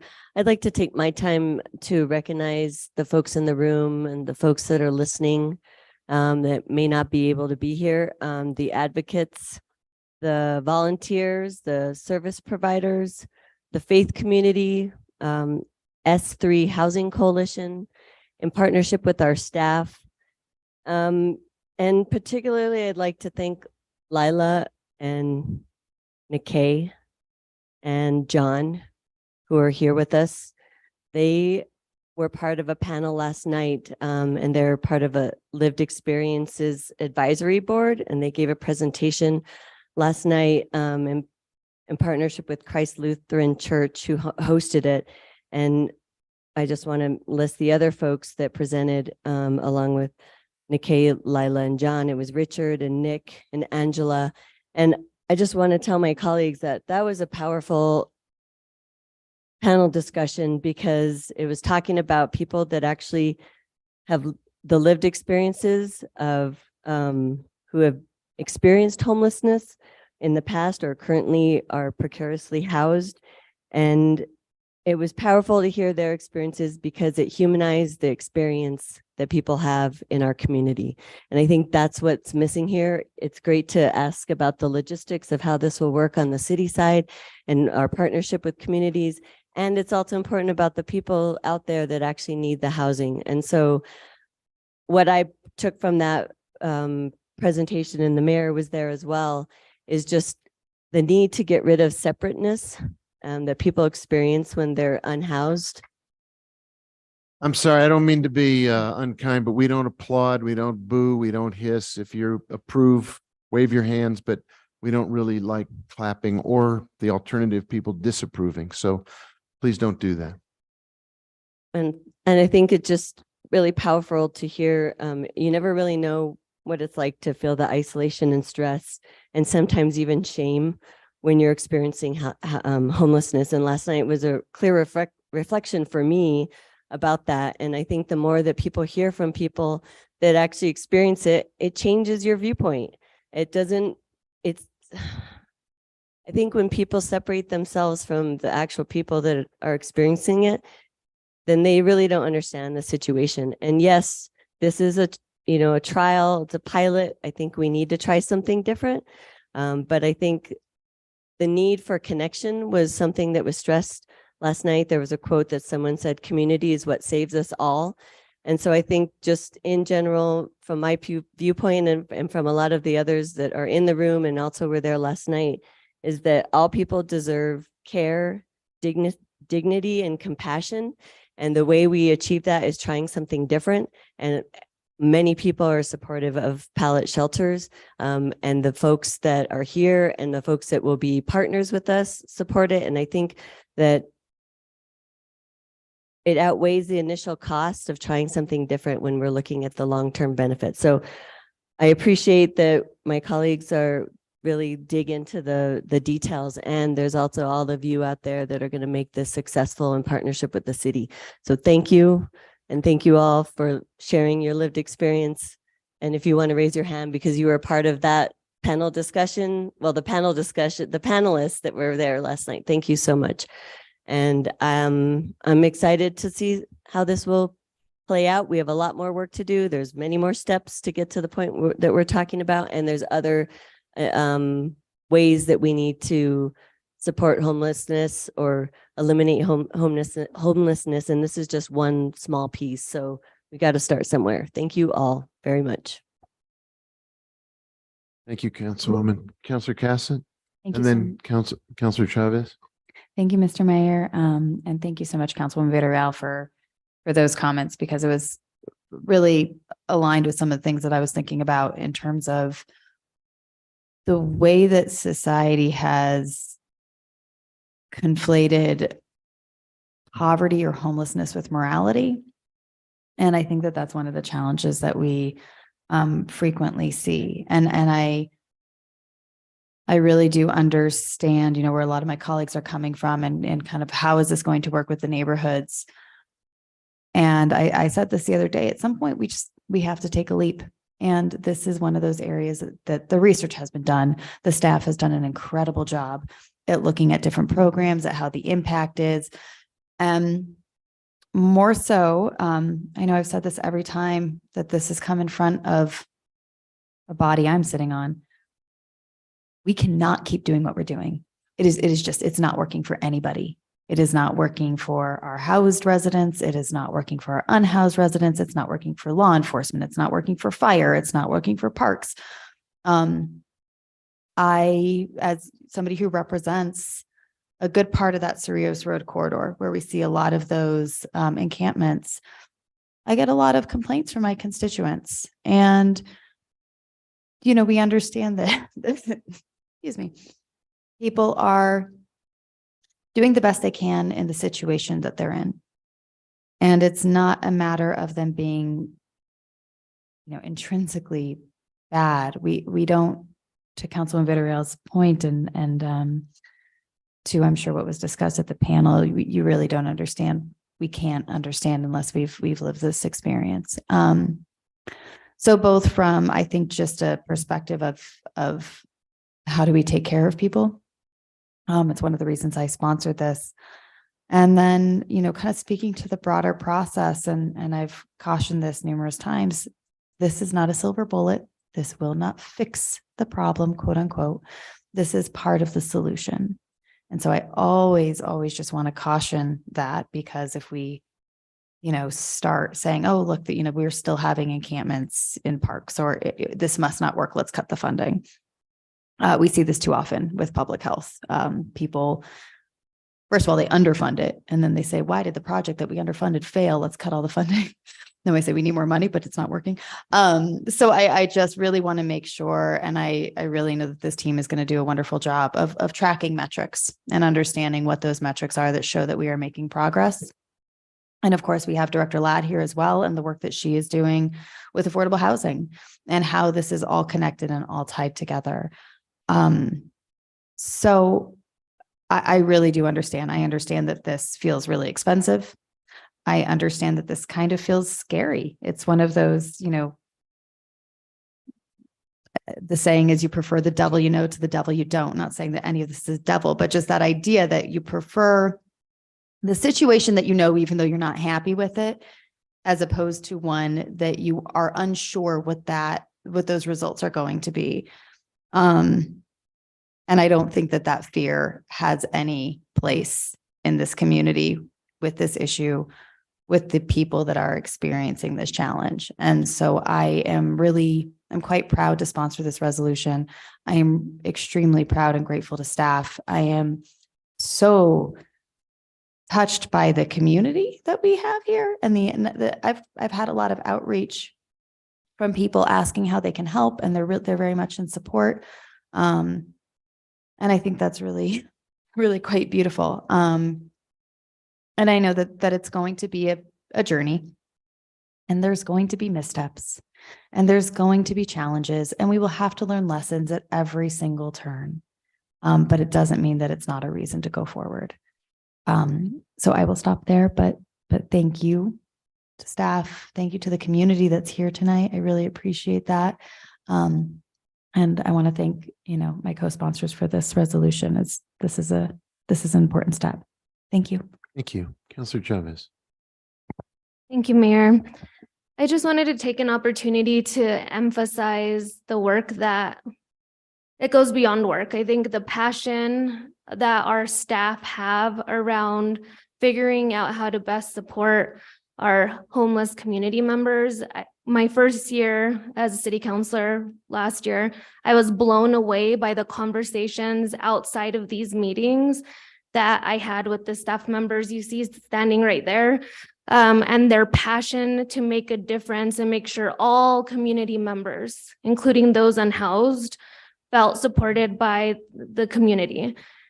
I would like to ask that Director Ochoa kind of go over like the amount of outreach. They've visited other communities. They have reached out to experts across the nation. They have reached out to people trying to address this in innovative ways across the nation. They acknowledged that they may not be the experts, and they went above and beyond to find out who may be the experts, to learn from them, to try to support our community the best they can. I wasn't involved with this work. I appreciate that it's been brought forward to us because it's very important, but I know what they've done just the year that I was here, being last year, and the passion behind it. Like, I've had phone calls with Director Ochoa where I wish that was made public, how she just spoke about making the difference and how a leader was driving these initiatives and trying to do it the right way, and how she had a team behind her just as passionate. But I was wondering, because I think it's important for the community to know the amount of outreach and work you have done. I know it says in the resolution, it does address one of, in Denver, one of the programs, but you did so much more than that, and trying to figure out what's working for communities. How is it impacting? Like, what is the effects on crime? Is it truly addressing homelessness? What is the impact on neighborhoods? You had a lot of meaningful conversations that I think it would be great for the public to hear a little bit about. And I know it's a lot, but if you could just give us a little bit of insight on how hard your team worked for that outreach. Mr. Mayor, Councilor Chavez, thank you so much for that. It's hard to calculate, and we didn't take hourly notes or anything like that. It's our job. It's our job to serve the public. It's our job to serve the constituents. And the team behind me has, labored, and it's been a labor of love, but it's also, this is our job. This is our responsibility. So I also want to give a shout out to the S3 initiative as Councilman Villarreal did. They have been amazing. And Quorum, which is Christa St. Vincent Foundation, former foundation, and our other foundation partners, the county. And I really want to acknowledge Marisol Atkins here tonight. Marisol has really been the heart of bringing so many, I might cry, so many community members together, been the drumbeat of saying we have to hear from people who have this experience. We can't just do this in a vacuum. And, she has devoted so much of her heart, soul, and brilliant mind in partnership with Project Moxie and the folks from Project Moxie and everybody here tonight and many people who aren't here, to really being having a link to the community partner. So I don't know how to express it. The directors with me here tonight, our regular meeting, our mayor's vision really on this as well, his commitment to ending homelessness in our community, and you know, having a weekly meeting of directors where we devote many hours to solving these problems in a whole continuum. So I'm not being very articulate, but I just thank you for your acknowledgement of the work that we're doing. We're all of us in it together. You know, I talk to business owners, I talk to residents, I talk to my neighbors, I talk to, you know, people who are concerned. And I'm always struck with how much compassion we have as a community. Of course, there's frustration. Of course, anger bubbles up. But I know we can do this because we are such a compassionate community. That's the nature of Santa Fe. So thank you. Thank you, Director. So thank you to city staff. Thank you to our leadership. And thank you to our community. You all are the guiding light in so much of what we do. You are the heart of Santa Fe, and without your guidance, without like what I call a guiding light, what we do would be impossible. And I think you heard that in Director Ochoa's statement just now. So thank you all for this. It's important work. Our community needs it. We need to support each other. We need to take care of one another. That's key right now. So thank you. Thank you. Councilor Garcia, you have the floor, sir. Thank you, Mr. Mayor. When this first came to quality of life, had a lot of questions. Obviously, many are circumvent around, you know, the fiscal aspect of it, the money, the feasibility, and how does it work? Obviously, the nuts and bolts of the projects and how they, you know, how do we get to an outcome that we really are finding it is a successful stepping block for people to get out of their situations. And I think that's the biggest focus, is that we all identify how a person kind of falls into that slot. And the steps out of it is just that much more difficult. And it takes a lot of time. A big proponent of, you know, providing a hand up to people versus just a hand out. But in this, I can see where it really is important that we can approve this and we can spend all the money in the world, but it doesn't happen without the community involvement. And the group that's here tonight, I can see the support. I can see how passionate you are about providing this to people. And that's what makes me want to support this. And so those are just my comments. Again, it doesn't happen without follow through. And hopefully in a year's time, we're talking about money again and budget and how we can support the project. It does work. And I have faith that it will, if people do put their heart and soul into it and continue with it. So thank you very much. Those are my comments. Thank you, Councilor. Councilor Rivera. I'm sure you want to go, but. Yes, if I sir, but can go right ask a ahead. Quick Yeah. question. No, be my guest. Ms. Sanchez, will you remind me, is this a wet shelter or a wet area that we're gonna be? And can you explain what wet means to the public? So, Mr. Mayor, Councilor Rivera, so wet housing is a place where individuals can consume alcoholic beverages on site. What we've been doing, or part of our solicitation, is we're going to have the providers actually tell us what they want to see happen. You know, the best practice for these types of shelters is low barrier as possible. And we would want our provider network to define what that is for them. Thank you. And then just so you know, the resolution that's in our packet, not the not what's on the not the caption, not the agenda, but the resolution itself says providing round-the-clock support services and 24/7 supervision. So just So, Mr. Mayor, Council Rivera, we are superhuman and our providers are also superhuman. So, but thank you for addressing that. We'll get it correct. Thank you. Sorry, if you can figure out where those extra 3 hours, if you can Really? send some over to me, I'd really appreciate that.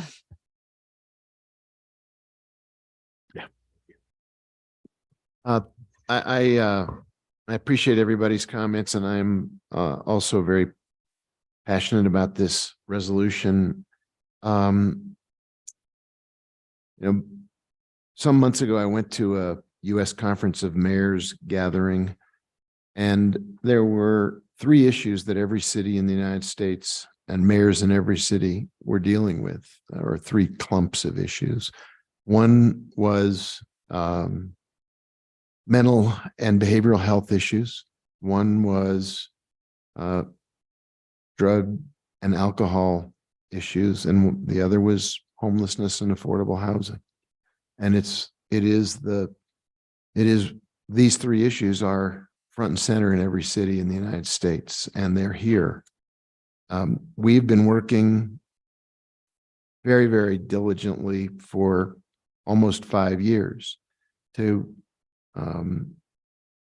identify a strategy using the Built for Zero model, identify partnerships in the community, identify funding resources, and then to take measures to address both housing and social services that would ultimately get Santa Fe to the point where we have functional zero when it comes to chronic and veteran homelessness, and then youth homelessness.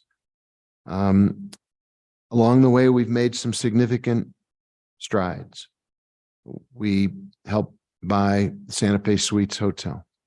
We stood up an emergency and critical housing resource at Midtown when COVID hit and saved countless lives. We made it possible for people who had been staying in shelters to move into motels and individual rooms, particularly during COVID when group housing was really a dangerous concept, not only perhaps not the first choice for people, but could potentially be a death sentence for people.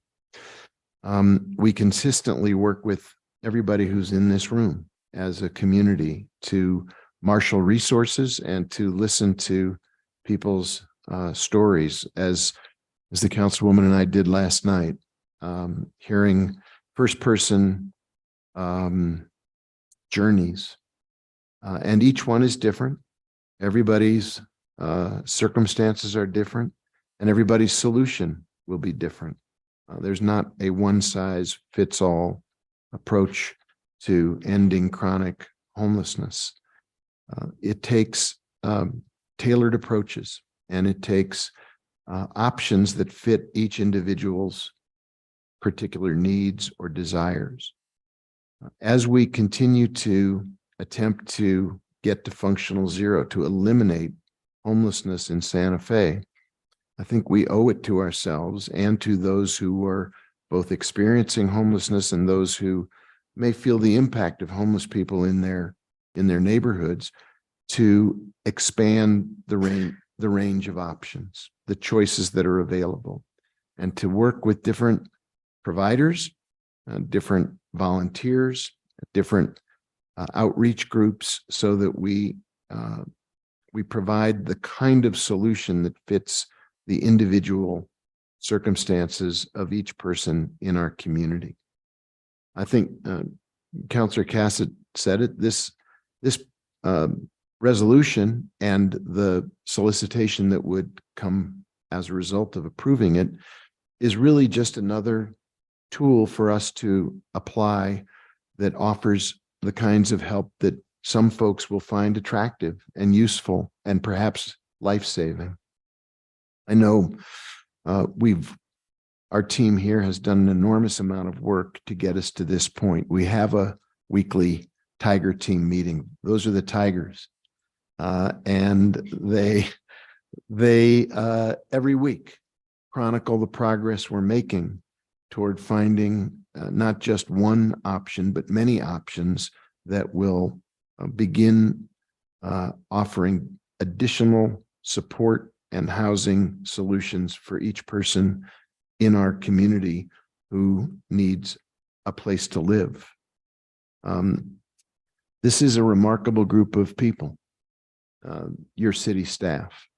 They are amazingly detail-oriented, as you heard in the answers to the questions, down to questions about what kind of electrical hookups and how long does it take to assemble a pallet. And they have researched and developed this particular option so that we can all have confidence that the homework has been done and the proposal, the request for proposal, the solicitation that will go out will be well crafted.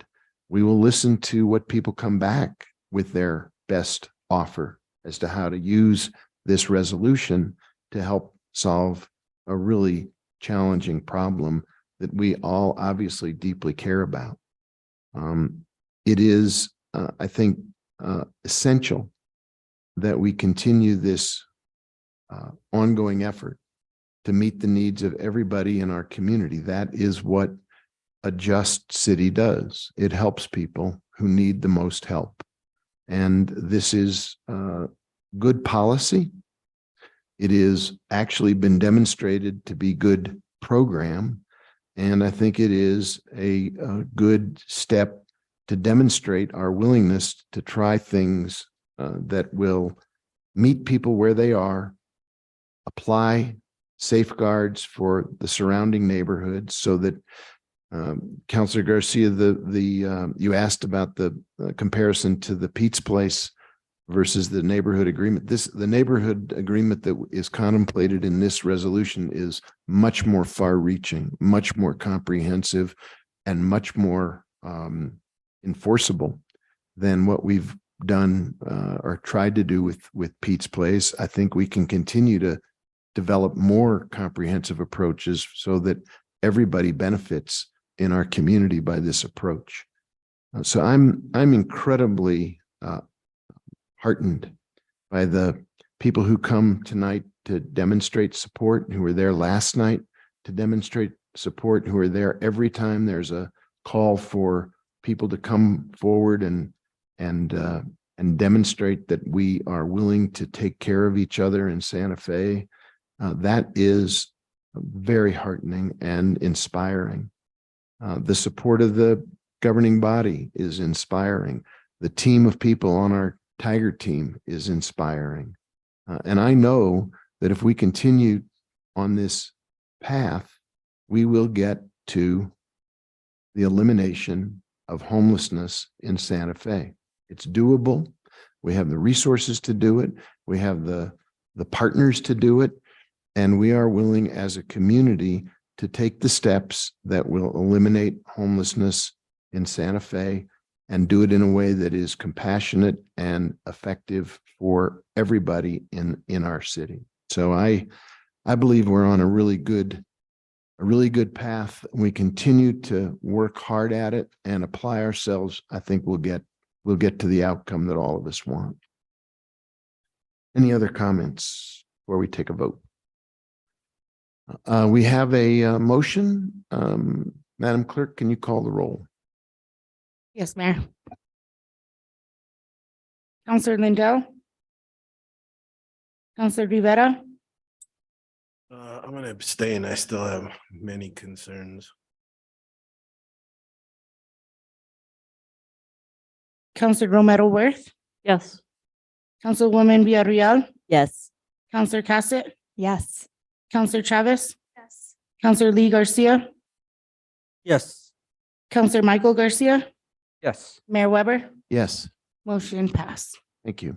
Thank you, everybody, for being here. Thank you very much. This obviously is a resolution that sets us on a course toward a solicitation, but we have more work to do. It's 10 after 7. We may want to amend our agenda. Before we go any further, I'm looking at the front page of the New Mexican, which is reporting that former Governor Jerry Apodaca has passed away. And I'd appreciate it if we could all just take a moment of silence to think about former Governor Apodaca and his family as we get this news of his passing. Let's just bow our heads for a minute.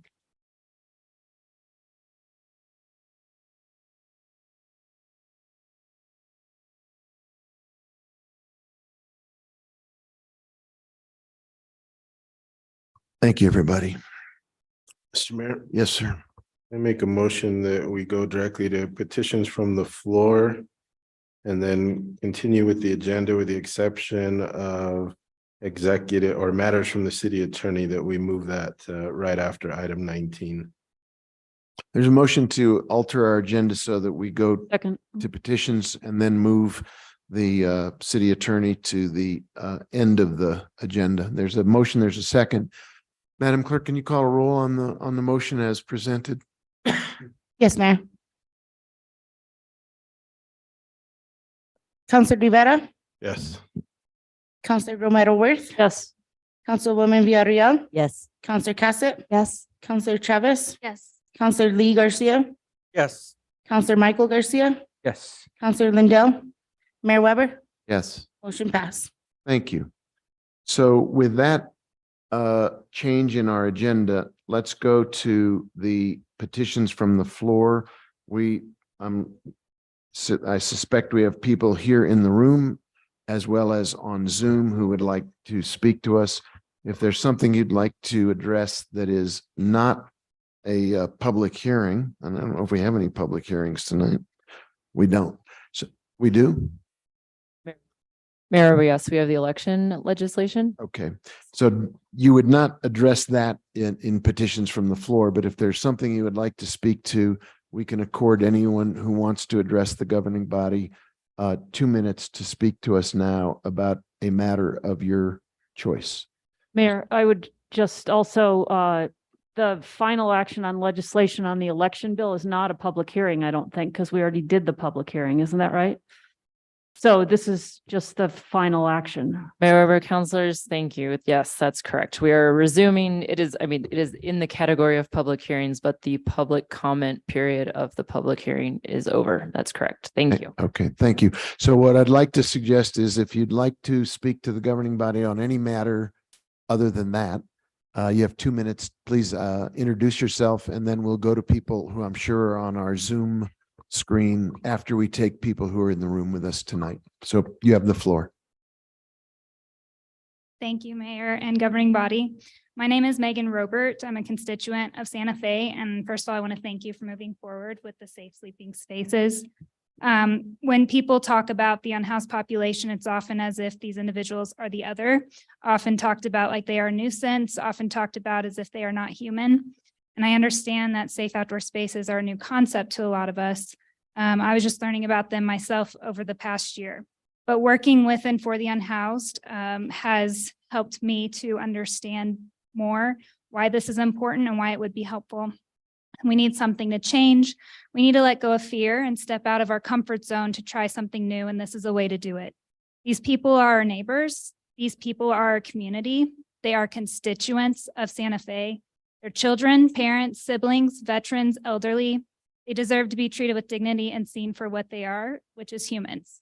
So while the safe outdoor spaces are not the only answer to solving the issue of getting our unhoused neighbors sheltered, they are a piece of the puzzle that can fill the gap. Thank you for your time. Thank you very much. Hello, I'm Joe Dudziak. I'm a citizen of Santa Fe, voting citizen. I've also volunteered at the Interfaith Shelter for over a decade, and I'm the director and founder of Chaplain Joe's Street Outreach. What Chaplain Joe's Street Outreach does is it drives around town, and it also hikes to where people are at, where homeless people are at. And we bring them supplies that they need. So we are very familiar with the homeless. The homeless are in a bad spot right now. A lot of the places where they used to camp have been developed here in Santa Fe. So they really have no place to camp. And the ones that are unwilling or unable to go to the shelter, there's no place for them. A lot of them are just bedding down for the night, moving on in the morning. I don't think people realize how stressful that is to have to do that. Also, you know, how can you get a job if you can't sleep because it's a dangerous place out there and you can't shower? It's pretty hard to get a job. It's pretty hard to get services with the safe outdoor space. The service providers will know who is in what space and what kind of services they need. And that will really help to get them into permanent housing. And so I really do support that. And I do thank the Mr. Mayor and councilors for approving this to move forward. There's still a long way to go. There will be challenges, but it has been shown to work in other communities. And I definitely would support it in my neighborhood. I would support it over my back fence or side fence or whatever. Thank you so much. Thank you. I just want to say thank you. We need your name. It's Karen Kane, and I'm the founder and executive director of Street Homeless Animal Project. And the meeting last night was amazing and incredible. And thank you, Mayor and councilors. What I'd like to say is that I am so delighted about this. It's so important and so necessary. Our role as a nonprofit Street Homeless Animal Project for 25 years, we've worked with our brothers and sisters out on the street, and our focus has been them, but their companion animal. That is their family. That is who they wake up for, have purpose for, reduction in mental health issues, reduction in substance issues. I could go on and on about that. And 25 years later, we are still doing this with the same passion that we had 25 years ago. And I just want to say how grateful to everybody in this room who I love and care for, everyone, all the agencies that we Street Homeless works with, Chaplain Joe, Lifelink, Pete, St. Elizabeth's, on and on and on, healthcare for the homeless. And I am just the gratitude that I feel towards y'all and our participation in this, that we will be there for our brothers and sisters on the street. We will be there for their companion animals who are their family, who they deserve to have, who they love and will, their family member companion, many times, as y'all know, will eat before themselves. And that is so important, the decisions that you guys and y'all are making this evening. And however we at Street Homeless Animal Project can participate, help, do. We provide vet care, free services for everyone out on the street and their companion animal. We work closely with all the shelters, Espanola, Santa Fe. We work with the police, we work with fire, and we've been doing this a long time. And again, I think we have another 25 years left in this. Thank you. I am so grateful to everyone. Thank you so much. Thank you. Yes. Good evening, Mr. Mayor and governing body. My name is Carol Gruby, as in groovy, but Gruby. Okay. So my position in all of this tonight is, as part of the entire group here, is that I'm one of the team leads for our cleanup and support group, who meets on a regular basis. A few weeks ago, we had an actual huge cleanup and support at Santa Fe Suites. We had over 60 people show up to help out and to clean up the area. We're not even close to being done in the area. And afterwards, we had a huge barbecue to build community with the tenants and residents at Santa Fe Suites. So we can make a difference. And there were a lot of people there that didn't even know what Santa Fe Suites was. I didn't several months ago until we got involved. So anyway, so one of the objectives regarding the safe outdoor spaces is that we make our neighborhoods less appealing, right? When someone doesn't have a place to stay, what are they to do? Often we see encampments built, people sleeping in tents on park benches against buildings, elevators, apparently, sometimes just on the sidewalk. People without a place to throw their trash, to use the restroom, or to store their belongings. And this is happening in many of our neighborhoods and throughout our community. While yes, some do, not everyone wishes to do this. And then what happens to those people? They are often told to move, to leave, to go. But where? Someone else's yard, someone else's business, another city park, People need a place to throw away their trash. People need a place to sleep, and they need somewhere to keep their belongings while they get food, use the restroom, or even go to work. Basically, to put their pieces of their life back together again. So where then are the people living in these types of situations supposed to throw their trash? Or what are they supposed to keep their belongings? Thank you. Thank you. Appreciate it.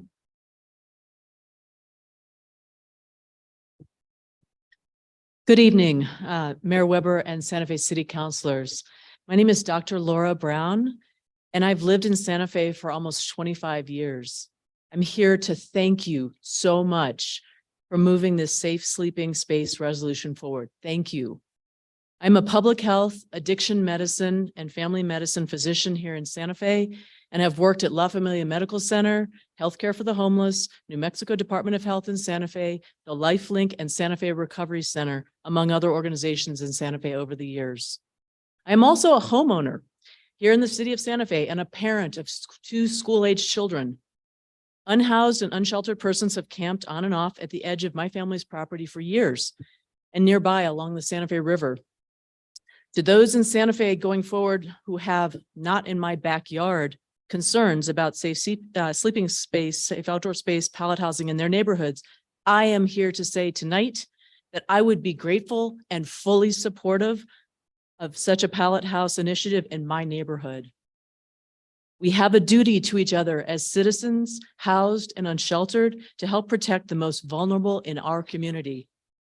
We need to work together as a community of housed and unhoused to address the suffering associated with homelessness, which is growing in Santa Fe and throughout the U.S. due to a growing crisis of unaffordable housing among other factors. Beyond concerns of some in city government about budgets, costs, cost benefit, and cost effectiveness, this is a public health, social justice, safety, and well-being issue for all of us, housed, unhoused, and for more and more precariously housed here in Santa Fe. Housing is healthcare and is a human right, and this safe outdoor sleeping space resolution is a step in the right direction for Santa Fe. Thank you for your attention. Thank you.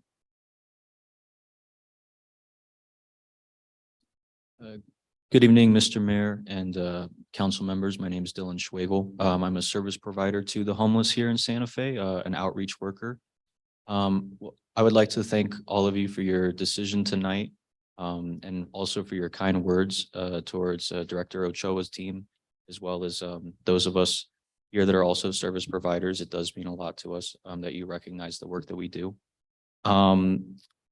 I would like to start by saying recently I've been very frustrated with the city and the police's actions towards the homeless, those that remain out on the street, in terms of what appears to be more of an aggressive campaign to move people around.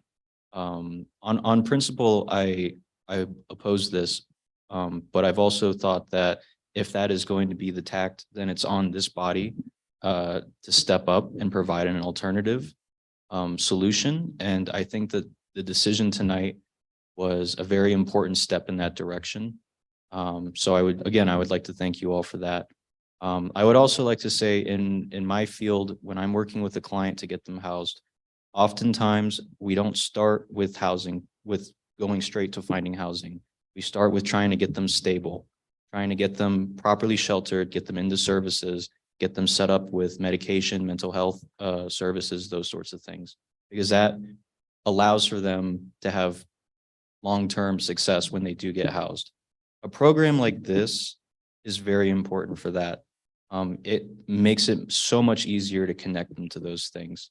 And I can speak from my own personal experience in the field that projects akin to this, as well as motel projects, have been shown to be incredibly effective at helping people go on to permanent housing, helping people get into services, and providing general stability to all of them. So I would encourage this body to continue along this path and to continue to be open to initiatives like this project. So thank you very much. Thank you.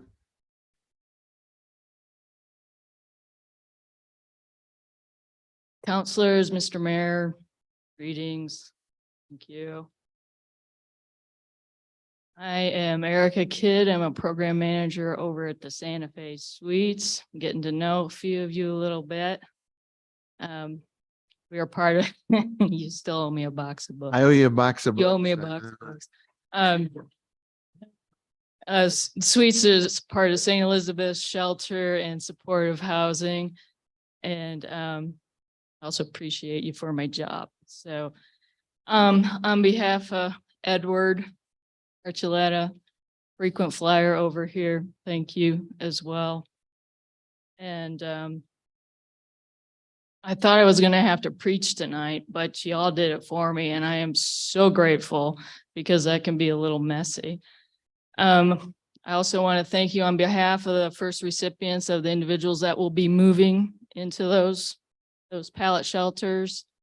And I also want to thank you on behalf of the providers for giving us one more tool to work on this huge puzzle, because I'm not even gonna go into, y'all already know what we're dealing with, so thank you. Thank you. Hello, Mayor Alan Weber and counselors. My name is Lila Casey. I'm from the Lived Experience Advisory Board. And since so much has been said, I would just like to say thank you so much for your compassion and your caring and your humanity and supporting these efforts. And it is my plan to continue to support and be involved in any way possible to make sure that these efforts go well, as everyone here also will do. And I don't have much else to say except thank you infinitely. Thank you so much. Thank you.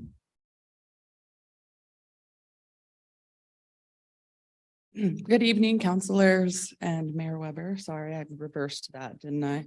I'm really awkward at public speaking, but my name is Janelle Bohannon. I'm the Outreach Services Program Manager at the LifeLink. I wanted to share tonight first all my gratitude to you all for saying everything you said, recognizing the people that we serve. But I also wanted to just state that we've talked a lot today or this evening about how it's been successful in other communities, but I did want to share that it was successful in our community when we ran the hotel programs during COVID. We housed 29 people in 9 months through that program, and that's by offering wraparound services and temporary shelter. So I do feel like this is the move in the right direction. I appreciate you all. Thank you so much. And we'll all continue to work together. Thanks. Thank you. Hi, Mayor Weber and council persons. My name is Kevin Rapp. I'm a concerned citizen that's been getting involved with the situation since December, actually. I've only lived here for just over a year, moved from Denver, Colorado, and saw even worse situations up there, but have actually seen a couple of the pallet building setups up there for the safe outdoor space. And I can tell you, having seen them, one of the concerns that people have is, the not in my backyard, and I'll quote Pastor Joe or mirror Pastor Joe, and that I would have no problem having one behind my house. As a homeowner here, previously when I was a homeowner in Denver, same thing. I would much rather have that with all of the services and all of the support that goes with that than to have people just camping randomly that you don't know who they are. Because remember, the people that are going to be supported by this are citizens, they're humans, they're folks that just want what we want, which is a house over our head, someplace safe to sleep, someplace to keep their stuff. As a couple of people have said, expected to come here tonight, maybe needing to give a little bit of a speech to get you guys approved. So I just want to say thank you for showing compassion and concern for your fellow Santa Feans. And by approving the safe outdoor space resolution, as you guys mentioned, it's just one important step to helping the unhoused. And we still need more low-income housing, more locations for the safe outdoor space, obviously people to help run them. Something that myself and a lot of the other ones here who are volunteering and willing to do that. So, the goal at some point is to have the city running these, not the city, in capital letters, but the city as a whole, as a community, running them to help save the city money so that we can actually be become one community and bring everybody back into the community. So thank you all again. Thank you. Mayor Weber, councilors. My name is Gina Aranda. I'm a homeowner in Tierra Contenta District 3. Thank you for supporting the Safe Sleeping Space resolution. I wrote down some things that I learned about the Good Neighbor Agreement because I heard an interest in that. Before the site is built, the operator would invite neighbors to a community meeting to engage in what expectations can make the space welcoming to the unsheltered community who will come occupy the SOS and to the surrounding neighborhood. The agreements come organically from nearby businesses and residents, the provider and landowner, and are curated to the specific neighborhood. The biggest responsibility in the agreement is a monthly meeting to discuss any concerns or questions, or even to voice praise. The monthly meetings keep neighbors informed about the use of the space and available resources that neighbors may also be able to access.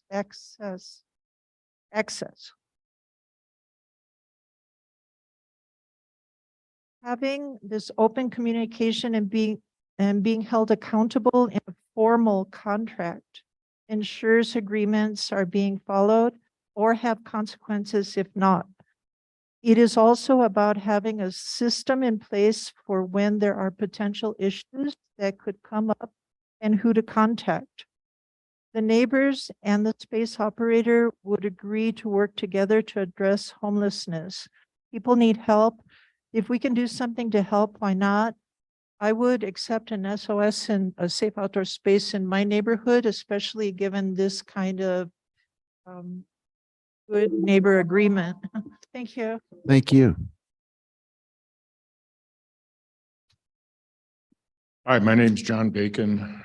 I'm a service provider with the Lifelink. I'm chairperson of the LEAB, the Lived Experience Advisory Board. I'm a resident of Santa Fe Suites.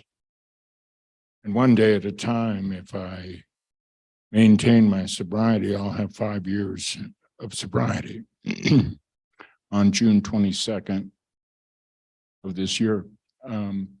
And I just want to say how much I appreciate your passing this today, Mayor Weber and council members.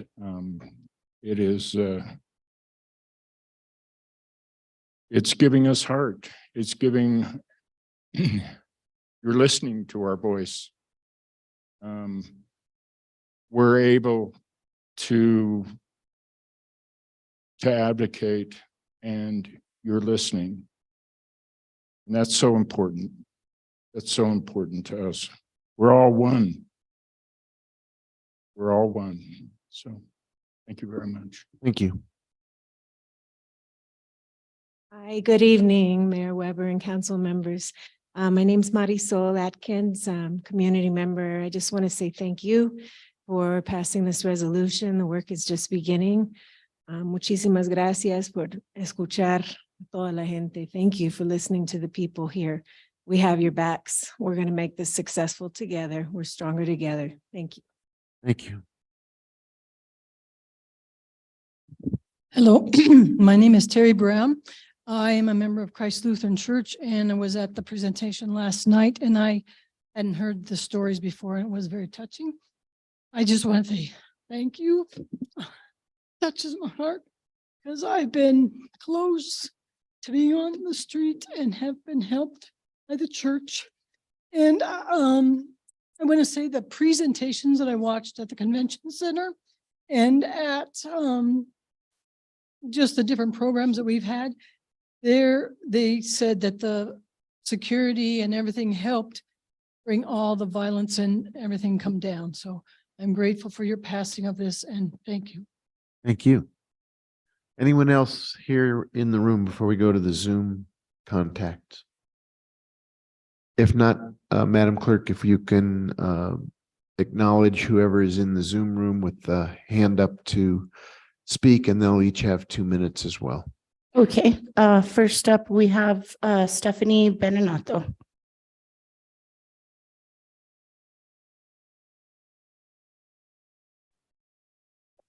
Excuse me, Stephanie Benenato, good evening. It is amazing to see the outpouring of support for this project, and I do think that we do need to try new things. I'm happy to hear that it's for people who are there in a short-term way so that it will serve a lot of people as opposed to being a permanent home for just a few people. I would wish that there be ENN notices of some sort, but I see that this the neighbor agreement sort of covers that. And no one really talked about bathrooms, which I guess would be interesting to talk about and how that works. However, I also want to talk about a communication by Frank Rubalid last night at the H board, where supposedly 2 out of 4 vote is now a majority vote. I think that we all know, no matter where we went to school, primary or secondary school, that 2 is only half of 4, and that a majority is half plus 1.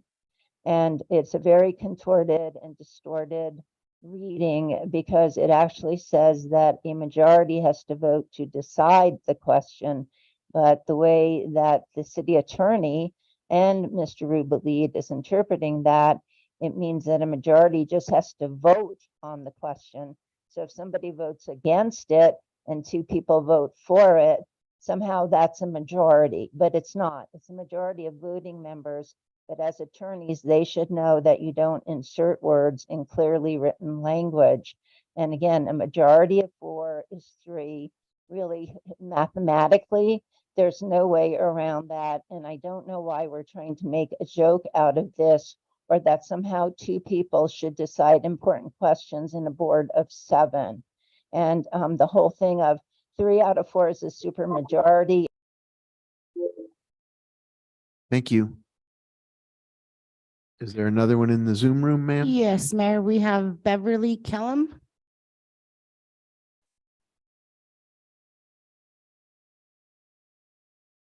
You unmuted? I think I'm unmuted now. Okay, good. Thank you. My name is Beverly Kellum. I'm the Deputy Director of the Interfaith Community Shelter at Pete's Place. Our strategic plan at Pete's includes intensive street outreach, which means that taking our case managers or our navigators out of the shelter and into the streets to meet people where they are. The people we've always served, even if they have issues that sometimes prevent them from coming into shelter. We are very thankful that the City Council has passed this resolution, because we believe that there is no one solution to homelessness, but that we have to be open to multiple solutions. We are actually quite excited to take a look at the proposal that's going to be coming out hopefully soon, because we can see this as being an extension of our mission to serve the most vulnerable members of our community. And we really appreciate the City Council, really appreciate Marisol and the S3 initiative and the people that have come down from Project Moxie. And just thank you so much for your forward-looking approach to dealing with the very complex issue of homelessness. Thanks so much. Thank you. Others in the Zoom room? Yes, Rachel Thompson.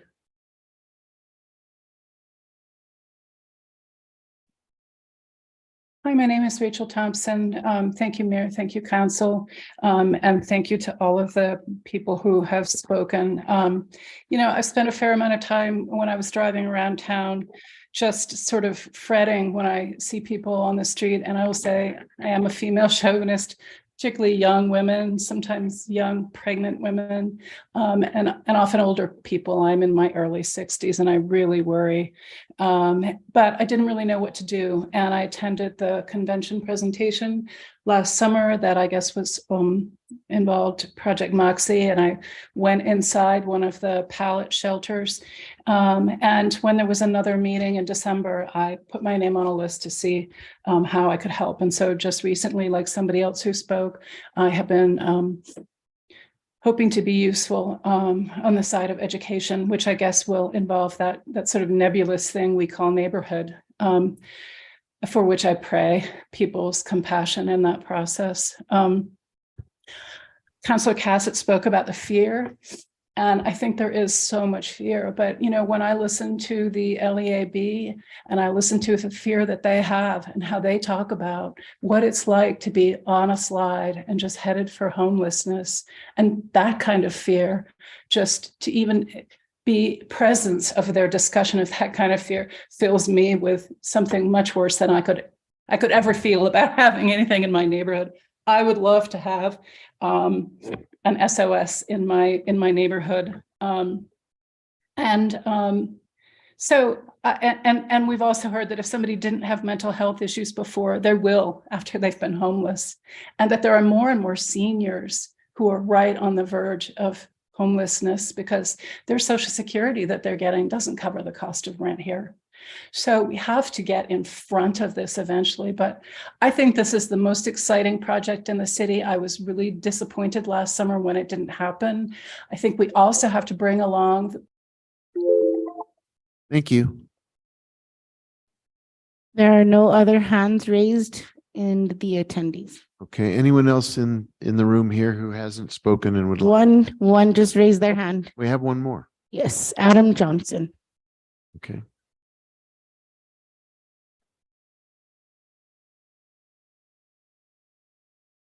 Good evening.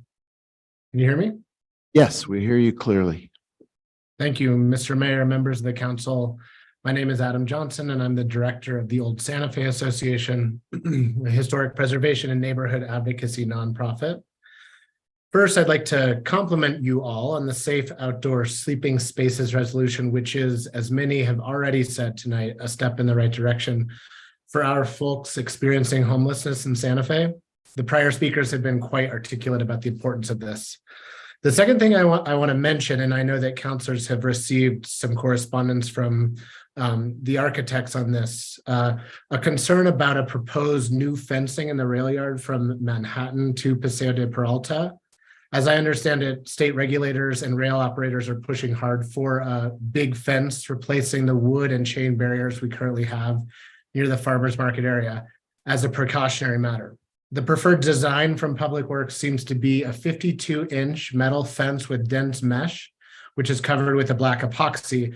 And this does not adhere to the rail yard master plan, which dictates that architectural features in the rail yard should be, quote, authentic, gritty, rugged, and not sanitized or perfumed in character. We should instead work toward a solution that engages the residents and rail yard business owners in line with the rail yard master plan. I thank you, and my dog thanks you. Have a good night. Thank you. Others in the Zoom room whose hands are about to go up? Anyone? No, Mayor, that's it. All right, anyone who, upon further review, would like to speak in this room who hasn't yet? We're all good. Okay, thank you. In that case, we will go back to the order of business. We have put the city attorney's matter last. So I guess that takes us, Madam Clerk, to Matters from the city manager. correct. Good evening, Mr. Mayor and councilors. Two quick things for me. One is just to acknowledge and thank particularly Director Oster, Deputy Finance Director Lotero, Andy Hopkins, for the tremendous amount of work they have been doing with finance committee members and senior staff on getting our budget across the finish line. We are in a place where we are still working towards a submittal deadline of June 1st the very latest for us to submit our budget. But I also want to thank our senior staff, all of our financial staff across city government who have been doing a tremendous amount of work to get the budget done. And we don't thank them enough. But I just want to make sure that they hear from me how grateful I am, and I know that you are, for all the work they're doing. What's been really neat this year has been to see how the making of the budget sausage really has been a collaborative process and has been very reflective of the needs and wants of our senior leadership team to make sure that what they think is best to move the city forward is actually going to happen in this budget. So I'm grateful for them. The other quick thing is just to flag, Councilor Lindell and I have had some good fun today, because today is actually National Lesbian Visibility Day. And we've had a good, she heeded the call, as we say. But I want to take a moment to say how proud and grateful I am for all of the lesbians that work here for the city of Santa Fe. And particularly to thank Councilor Lindell for her leadership and her example, and just to make sure that she understands the extent to which she's an inspiration to an entire generation of young queer girls who have you to look at as someone who can be an elected official, who can change hearts and minds, and who can change the community that they live in. So here's to all of the lesbians who work for the city, and Councilor Lindell, here's to you. Thank you, Mayor. Thank you, sir. Madam Clerk, where do we go next? Matters from the city clerk? That would be you. There's none. We'll let you off the hook this time, but next time you're in that chair, you better bring your A game. I'll bring something. All right. Okay, next is item 15, which is communications from the governing body. All right, let's go. Councilor Lee Garcia, you have the floor, sir. Thank you, Mayor. I really don't have much. I failed to also recognize under remembrances the Reverend Father George Salazar, who is a native of Santa Fe, passed away today as well. And he was the pastor, reverend, priest at Immaculate Conception Church in Las Vegas, who actually married my wife and I. So again, just condolences to the community and to his family. Other than that, I don't have anything tonight. Thank you, Father. Thank you, sir. Mayor. Councilor Cassett, you have the floor. Thank you, Mayor. I just want to echo my gratitude to the finance staff and all the staff that have participated in budget hearings, and of course, the finance committee and our chair who has kept us on schedule. We actually have ended on time every single budget hearing, which is, I mean, that's never happened to me before. So thank you, Madam Chair, for that. And that's all I have because, again, we've been in budget hearings for. Thank you, ma'am. Councilor, you have the floor. Well, I have a personal note. Today is my daughter's golden birthday. And I chatted with her this morning and it was very sentimental, and I want to give her a shout out. I think she's at dinner. Wish I was there. But I've been here all day, but that's okay. We'll see her in the future, and just very, very happiest of birthdays. She's a special kid. She was born at the end of my second year in law school during finals. So that was interesting. And it's just, special day. So just want to recognize her and send my love. Thank you, Mayor. And it's her mom's birthday. I believe, Councilor Lindell, you have the floor. Thank you, Mayor. I just want to echo the thank yous to the chair of the Finance Committee has done a terrific job. Finance has done a terrific job.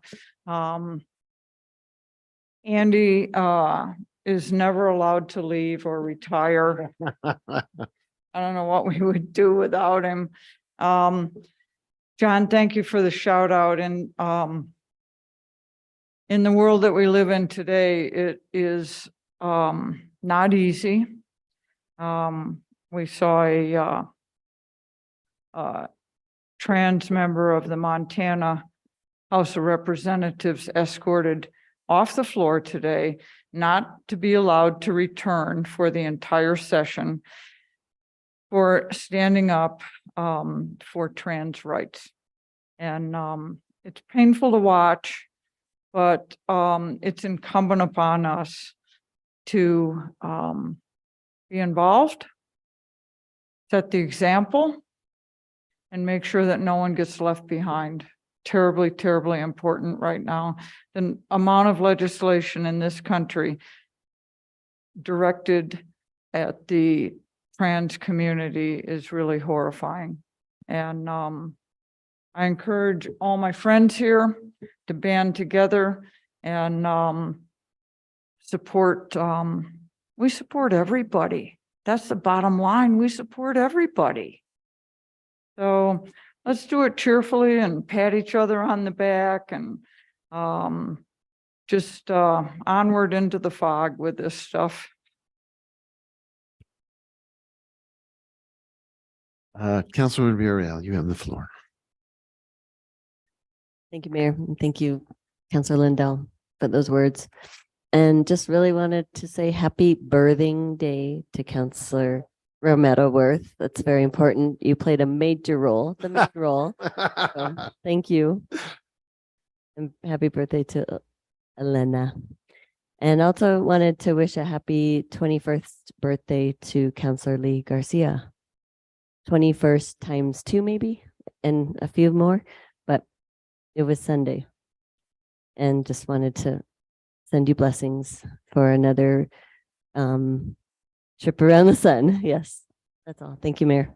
Very good. Councilor Garcia, you, sir, have the floor. Thank you, Mr. Mayor. Happy birthday to my colleagues, Councilor Romero Worth and Councilor Garcia. Just one quick, I guess, ENN, so to speak. Tomorrow night, there's a Regal Park improvement meeting. As folks know, we're going to be upgrading one of the fields to turf. And so encourage everybody to show up to meetings tomorrow night at GCCC at 5 o'clock. Please show up, share your support as we upgrade these much needed upgrades for these fields for our young athletes that hustle their little tails off playing t-ball all the way to softball and little league. So show up and show your support. Thank you, sir.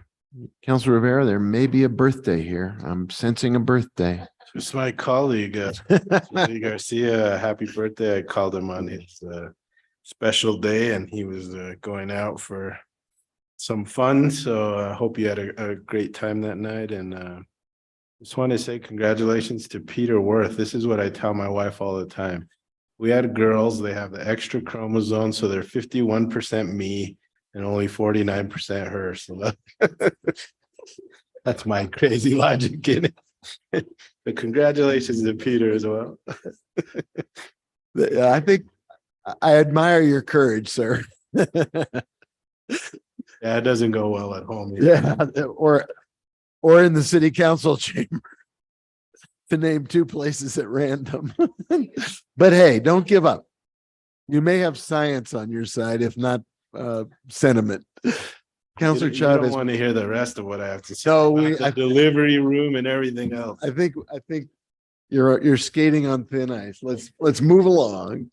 Councilor Chavez, take it away. Thank you, Mayor. I really have nothing tonight, but I want to in person wish Councilor Lee Garcia a happy birthday. I hope you had a wonderful day. And I think, was it this last week and you got to see your boy? Right? Yeah, we were able to go down to Las Cruces and visit him for the weekend and got to see Shenandoah out there in the country. Well, I'm glad you got to celebrate it with people you love, and happy birthday day to Councilor Romero Worth. I know as a mom, their birthdays are much more important than yours. So happy to both of you. Nice.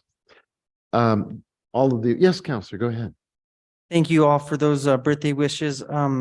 Councilor Rivera said that his grandson's birthday was on the same day as mine. And I said, man, I like him already. He must be one cool cat. See, I knew there was something lurking there that you weren't coming clean with. These birthday celebrations are good. We should start having cake at these meetings. All right, you're on. I wanted to mention a few things. I think I agree with Councilor Garcia about the event at the GCCC. We're making strides with Regal Park. We need more, and we need more participation. We need more support. Also tomorrow night, if you're looking for fun things to do, there's a Zoom meeting, What's Up with Water 2023 edition. We are all asked about our water future frequently, and This is a presentation you can zoom in on, and I think it starts at 7. It's really worth listening to an update on the water picture for Santa Fe. Mayor, if I can, that presentation is actually being given twice tomorrow, once at 9 a.m. and then the second time at 7 p.m. So there are two opportunities. Great. Thank you for the update.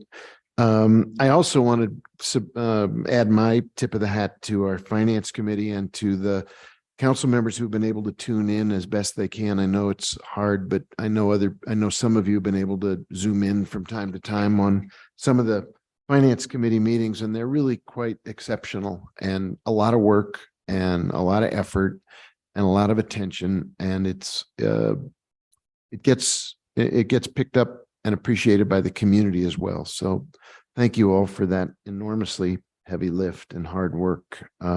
It's important. It is critical.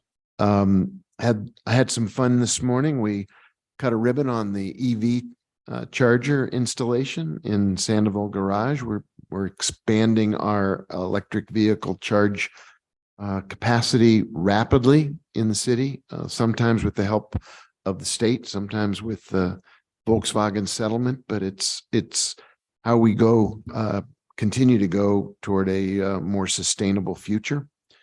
Also, thanks for those who showed up at Prairie Dog Day out at the park. It was lovely cutting a ribbon and hearing about how devoted our community is to taking care of prairie dogs who kiss each other as greetings and have a 500-word vocabulary, learning things about prairie dogs every day. This weekend, Children's Day at the library, April 29th, all public library locations, 3 main library, Lafarge and Southside. There'll be celebration of Children's Day, worth going to. Audubon Day, Friday, May 28th at the GCCC, tree planting, take home a tree. A big day, April 30th at it's the Move for the Museum 5K run and walk in honor of somebody we're sadly lost too soon, Michael Ann Perea, and we'll be reading a proclamation in her honor and helping raise money for the Children's Museum. The NDI Gala is May 6th, so there's still more going on. And for those of you who may have missed it, there was a phenomenal sporting event down in Albuquerque, which was Santa Fe Day for the Isotopes, featuring one of us throwing out the first pitch. It was a slider low and away, about 89 miles per hour, a lot of movement on it. And I will be looking for a contract from the Isotopes as a short reliever in every sense of the word. Short reliever. That's all I got. And not a moment too soon. Councilor Rivera, yes, sir. Yeah, based on one of our budget meetings, I hadn't been on the Eye on Water app, so I tried to get on and had some problems with the account number. So supposedly it doesn't like the zeros in front of when you started out, even though it's a 00 account number. And then when I tried to put in a password to sign up, it said between 8 and 64, but it would only let me do it if it was exactly 11 characters. That may be some of the reason that we're having trouble getting people signed on. So worth looking at if we can try to address some of those or educate or fix the issues, I think may help. I did finally get on, but some work. Mr. Mayor, Councilor Rivera, I will admit to you, I actually tried to do the same thing this week and had the same problem. But I'll pass it on to our team for sure. Great. With that, Madam Clerk, I think we're ready to go to introduction of legislation. Item 16A. Yes, Mayor, that's consideration of a resolution sponsored by Councilor Rivera and Councilor Lee Garcia. It's a resolution requesting approval of amendment number 3 to a municipal arterial program cooperative grant from the New Mexico Department of Transportation, identified as control number L500383, granting a time extension for the planning, design, and construction of Agua Fria Street and South Meadows Road intersection improvements. This is a chance to speak to the legislation you're introducing. So I give you either or both of you a chance to preview what this is all about. Councilor Garcia, you have the floor, sir. Thank you, Mayor. This just pertains to the construction project that's happening at South Meadows and Agua Fria, adding the additional turn lanes on Agua Fria's side. And apparently they've had some setbacks. They need to, this resolution basically allows them to keep the money going forward and allows the project to continue. And hopefully we can get the project started as soon as possible, because it's very well needed in our district. Thank you. Councilor? Councilor Garcia did a great job. Okay, we're good. The next item then, please, that's being introduced. That's consideration of a resolution sponsored by Councilor Michael Garcia and Councilor Rivera. The resolution approving the display of banners commemorating hometown heroes along the entire Cerrillos Road corridor and along St. Francis Drive annually between Memorial Day and Veterans Day. Councilor, you're introducing this bill. You can each have a chance to speak to it. Thanks, Mr. Mayor. This resolution is similar to the one we passed last year, where we were able to install the banners up and down Cerrillos Road and St. Francis Drive. Except for this year, we'll be able to hopefully get them up closer to Memorial Day through Veterans Day. That's all I got. Thank you. Councilor Rivera, you want to weigh in, please? Just looking forward to this continuing.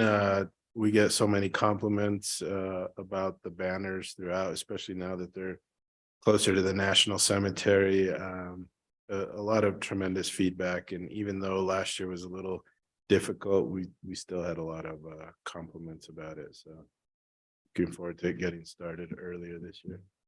Thank you. And Madam Clerk, take us to the next item, please. Next item is 19, final action on legislation. This is consideration of bill number 2023-11, and adoption of an ordinance sponsored by Councilor Carol Romero Worth.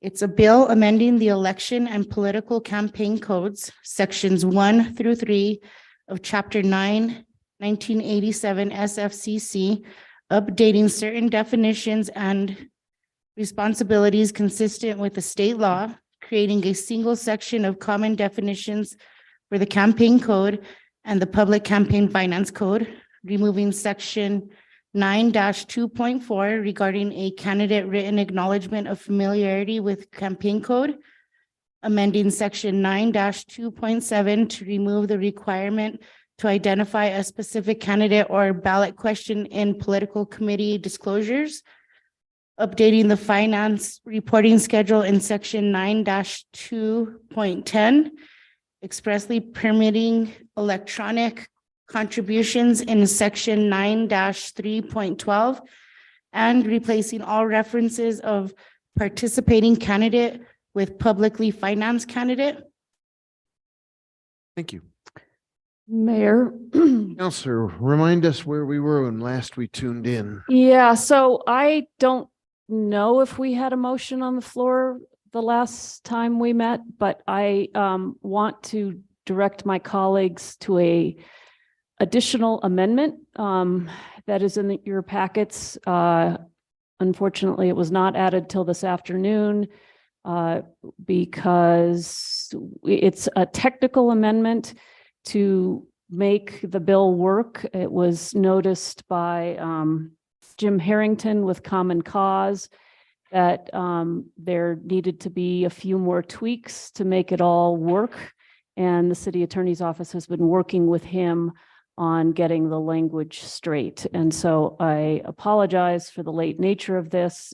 We have been trying to get it in the proper form so that it could be considered tonight. And as we know, time is of the essence for this bill because we need it in place for the election.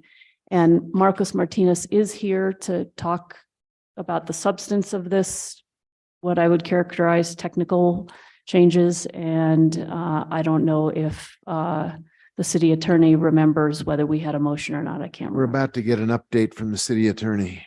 Mayor Weber, councilors, we had adopted several amendments. So we had the motion on the floor and then we had adopted amendments, three amendments. I think I don't remember the letters for them, but we adopted. That's right, I 3 of forgot. 4, and now we have the 5th, which is E. E is the new one in our packet. Correct. So So I guess I'd like to move Amendment E for discussion and adoption. okay, is there a second to that motion?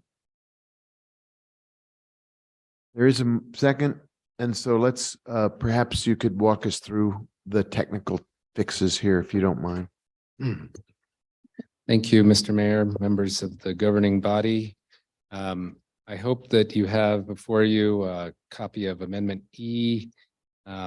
It begins with page 10, line 16. And Mayor Weber, councilors, there also should be a red line that's posted that has all of the amendments both adopted and proposed tonight. Gotta look for that. Thank you. I didn't see that. That's helpful. So the purpose of the first part of the amendment, Article 1, it was to restore the definition of independent expenditure. And after speaking at some length with Common Cause, Jim Harrington, he believed that the omission of the definition itself could lead to some challenges by an unsympathetic person who may be being prosecuted under, or not prosecuted, but who may have a complaint against him or her, and alleging that any references to the definition of independent expenditure, since they don't exist, would render the provision itself unenforceable. So this definition simply proposes to restore the definition that is there on page 10, line 16. I'll just continue moving through unless there are questions. Sorry, Mr. Mayor, so I don't, mine's page 13, so I don't know where the difference is in pages, but. Let's see. And Mayor Weber, councilors, the way that we do the amendment pages, it references the original bill because the pages change as we amend them. Yep. So in the red line version, where would we find it? 13 or 10? 13. And it's Amendment E is the purple. So anything in purple will be what is being considered for adoption. Very good. So it appears to be page 13, line 20 with the letter P attached to it. Thank you, Mayor. Thank you, Mayor. I'm using the pagination of the original bill as the city attorney stated. So I appreciate you filling in that information. The next provision in this amendment, or the next proposal, number 2,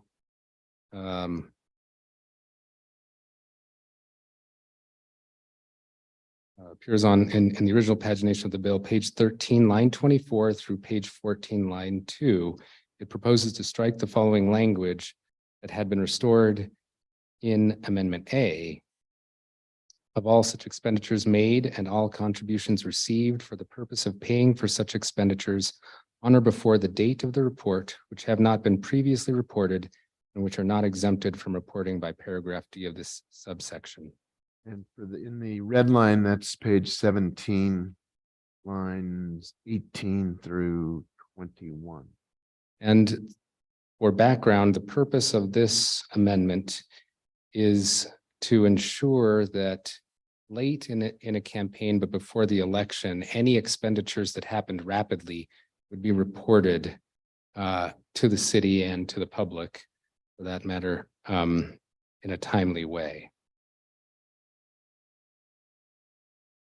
Moving on to article, the third proposed third item in this amendment. It appears on page 14, line 2. And this is a very, very small, and it complements the prior amendment number 2. After within, insert a paragraph break and a number 1 before 3 business days to start a new enumerated paragraph. Number 4 follows that on page 14, line 4, strike the period at the end of the line and insert or after $500.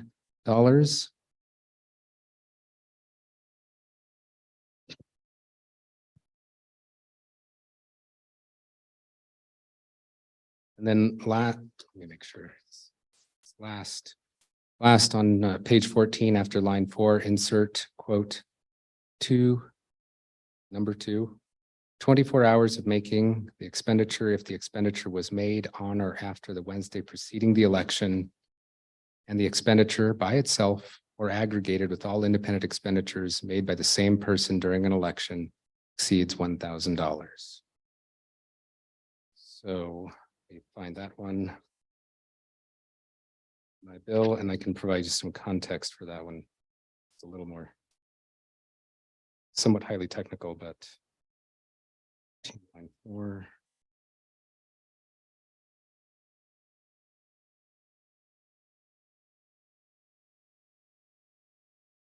So we're adding.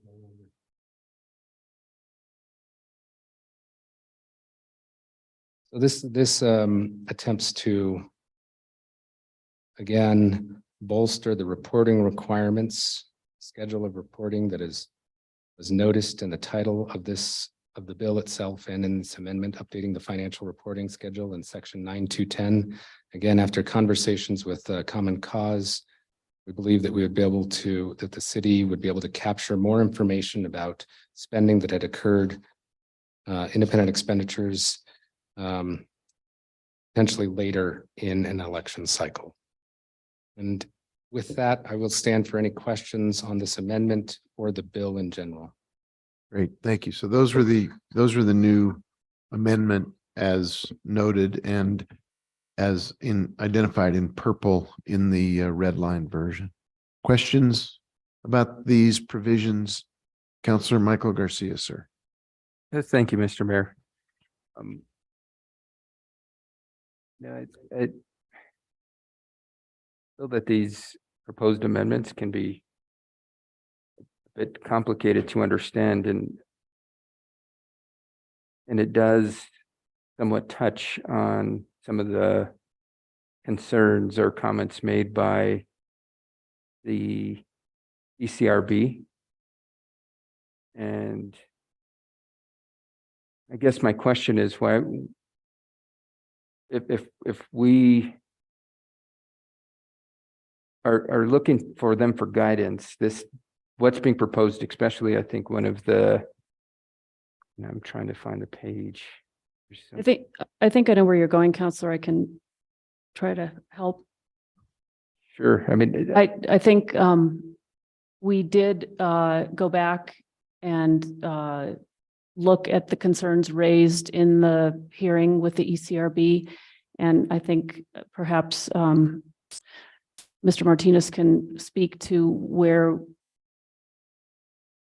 we believe there was some confusion about their understanding of and where the kind of how they were seeing it and how we can inform what they were seeing and perhaps alleviate your concerns. Thank you, Councilor Romero Worth and Councilor Garcia. If this is the right track, and I want to make sure I am addressing the concerns you have. I did review the ECRB discussion about the definition, which is again, the first part of this amendment E is to restore the definition. In the discussion by the ECRB, they seem to have some confusion over whether certain activities were adequately covered under the independent expenditure definition. But the activities that Mr. Biederman had identified don't fall under independent expenditures. He was specifically referring to coordinated contributions or coordinated expenditures, which again, don't fall under the rubric of independent expenditures. That would be something that would fall under political committee reporting requirements. And so it seemed to me like he was attempting to reconstruct sort of the memory of why they had adopted the definition that they had at that time. But I think that I'll stop there and make sure I'm addressing the question that you may have. It does in some sense, but I think still because we're adding a much clearer definition, or we're completely changing the definition of independent expenditure. And I brought this up during our last time we were hearing this. Because in my opinion, there should be, and this is an amendment I had proposed we make to this, and it was brought forth that we were changing it, that we should add language pertaining to legislation as well before the governing body, because independent expenditures in this day and age solely don't go at candidates for or against, bonds for or against. There's clear-cut evidence that there is now independent expenditures made or promoting for or against legislation before this governing body. And so I think that is the concern I have. And given that the ECRB hasn't reviewed what's being proposed here, I feel that they need to be able to review and provide their input. I understand we're going off of comment based off of what was in front of them at the time, but this is, again, something completely, I think we should get their feedback on this. And I guess my question is, and I wish the city clerk was here, because if we didn't pass this amendment, how critical would it be to the upcoming election? I feel it wouldn't put anything in jeopardy, so to speak, keeping a lot of the status quo in place. And we could work with the ECRB to see if what's being proposed is in alignment with their thought and their historical knowledge on this issue, and move forward accordingly. But I think, especially that we haven't heard any info from them. We did have roughly a month to bring this to their attention. They could have been quickly convened to address this. I think there's a lot of proposed changes here. Some of it is technical, but the independent expenditure definition, I would not classify as technical. This is a major change. So with that, I don't know if I can support this without the ECRB feedback on this. They are the historical and folks that have provided us with the insight. And I think we should defer to them, especially on this non-technical issue. That's all I got, Mr. Mayor. Thank you. I think the city attorney has a hand up. Thank you, Mayor, councilors. There was a little bit of confusion about restoring versus retaining the original proposal, and I'm just scrolling down. And independent expenditure was one of them for that. There actually wasn't a definition for independent expenditure in the existing code.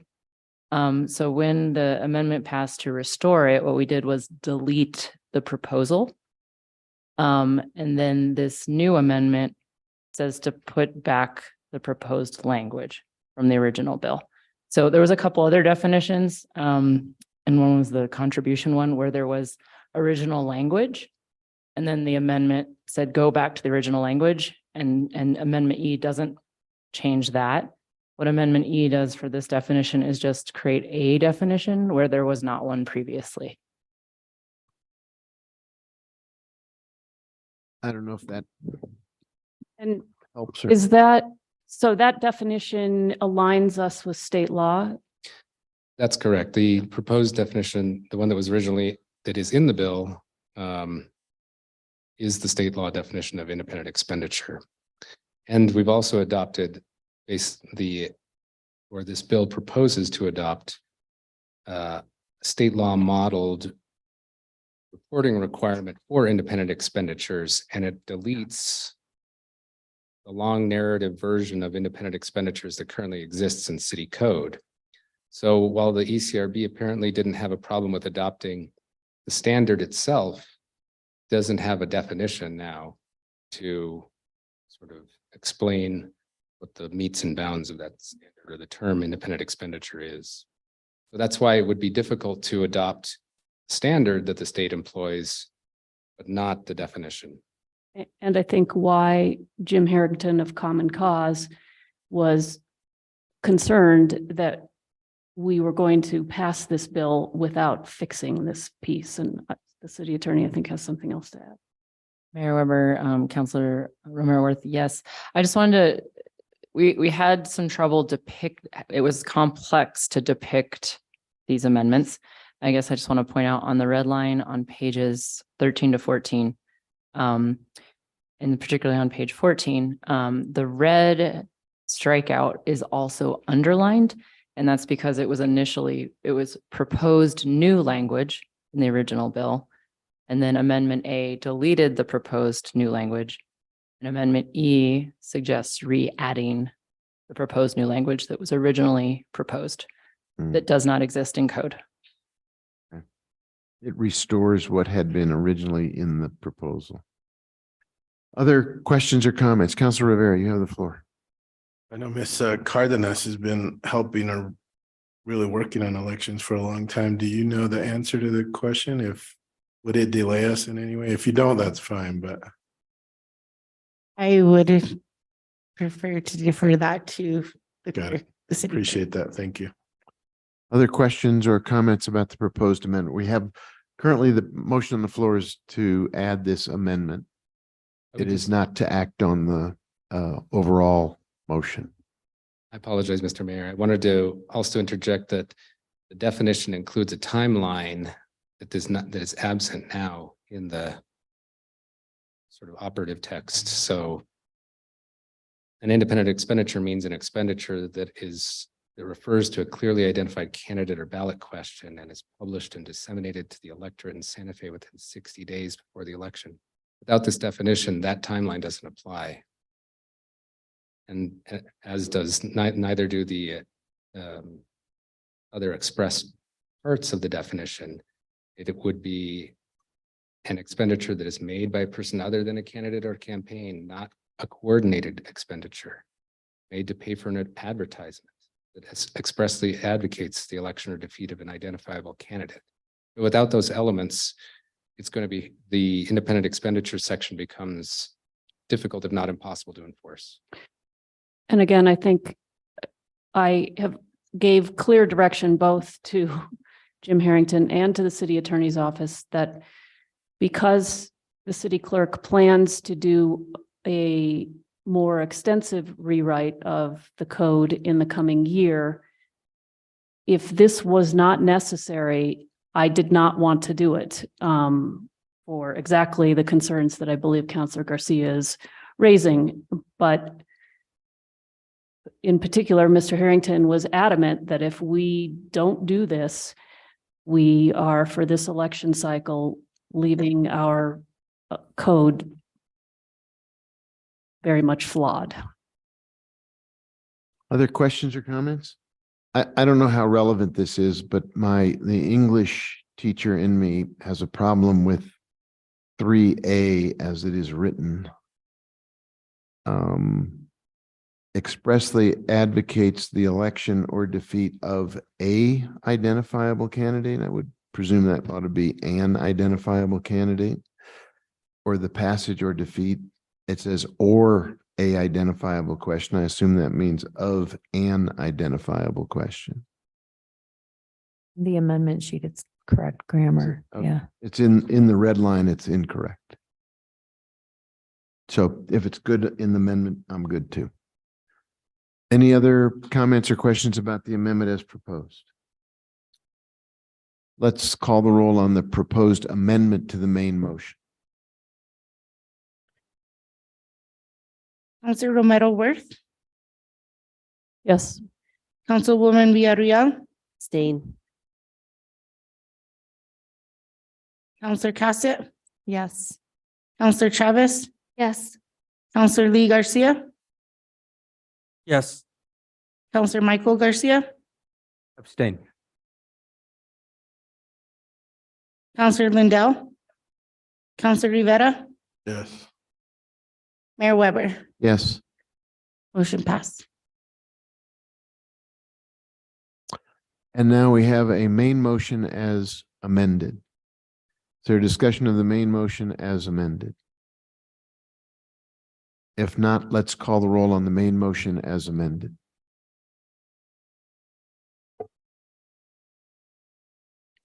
Councilwoman Villarreal, Yes. Counselor Cassett, Yes. Counselor Chavez, Yes. Counselor Lee Garcia, Yes. Counselor Michael Garcia, Yes. Counselor Lindell, Counselor Rivera, Yes. Counselor Romero Worth, Yes. Mayor Weber. Yes. Motion passed. Thank you. Now, I believe we've moved the city attorney, matters from the city attorney to this place in the agenda. Could you, thank you very much. Appreciate you. Do you want to bring us matters from the city attorney, please? Sure. Thank you, Mayor Weber. Counselors, I do recommend that we go into executive session for a quarterly update of attorney-client privileged discussion of pending and threatened litigation of which the city, in which the city may be a party. This is a Counselor Rivera, do you want to make a motion, sir? I move that we enter an executive session pursuant to the Open Meetings Act, section 10-15-1H, subpart 7, for discussion of threatened or pending litigation in which the governing body is or may become a participant. Is there a second? Second. Madam Clerk, can you call the roll? Counselor Cassett, Yes. Counselor Chavez, Yes. Counselor Lee Garcia, Yes. Counselor Michael Garcia, Yes. Counselor Lindell, Counselor Rivera, Yes. Counselor Romero Worth, Yes. Councilwoman Villarreal, Yes. Mayor Weber. Yes, and I will remind everybody, we do have to come back after executive session to resume our business before we adjourn, but we are currently adjourned to executive session.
Are we still streaming, everybody? We're streaming live? Okay, we're back. And we have almost everybody's back in their chairs. I am calling us back into session and I'm recognizing Councilor Rivera for a motion.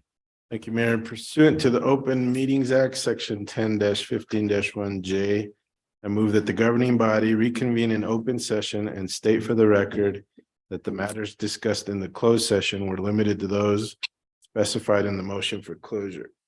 Second. There's a motion and a second. Is there discussion? No discussion. Madam Clerk, could you call the roll on the motion, please? Yes, Mayor. Counselor Chavez, Yes. Counselor Lee Garcia, Yes. Counselor Michael Garcia, Yes. Counselor Lindell, Counselor Rivera, Yes. Counselor Romero Worth, Yes. Councilwoman Villarreal, Yes. Counselor Cassett, Yes. and Mayor Weber. Yes, Motion passed. good. We are back in session and we are adjourned.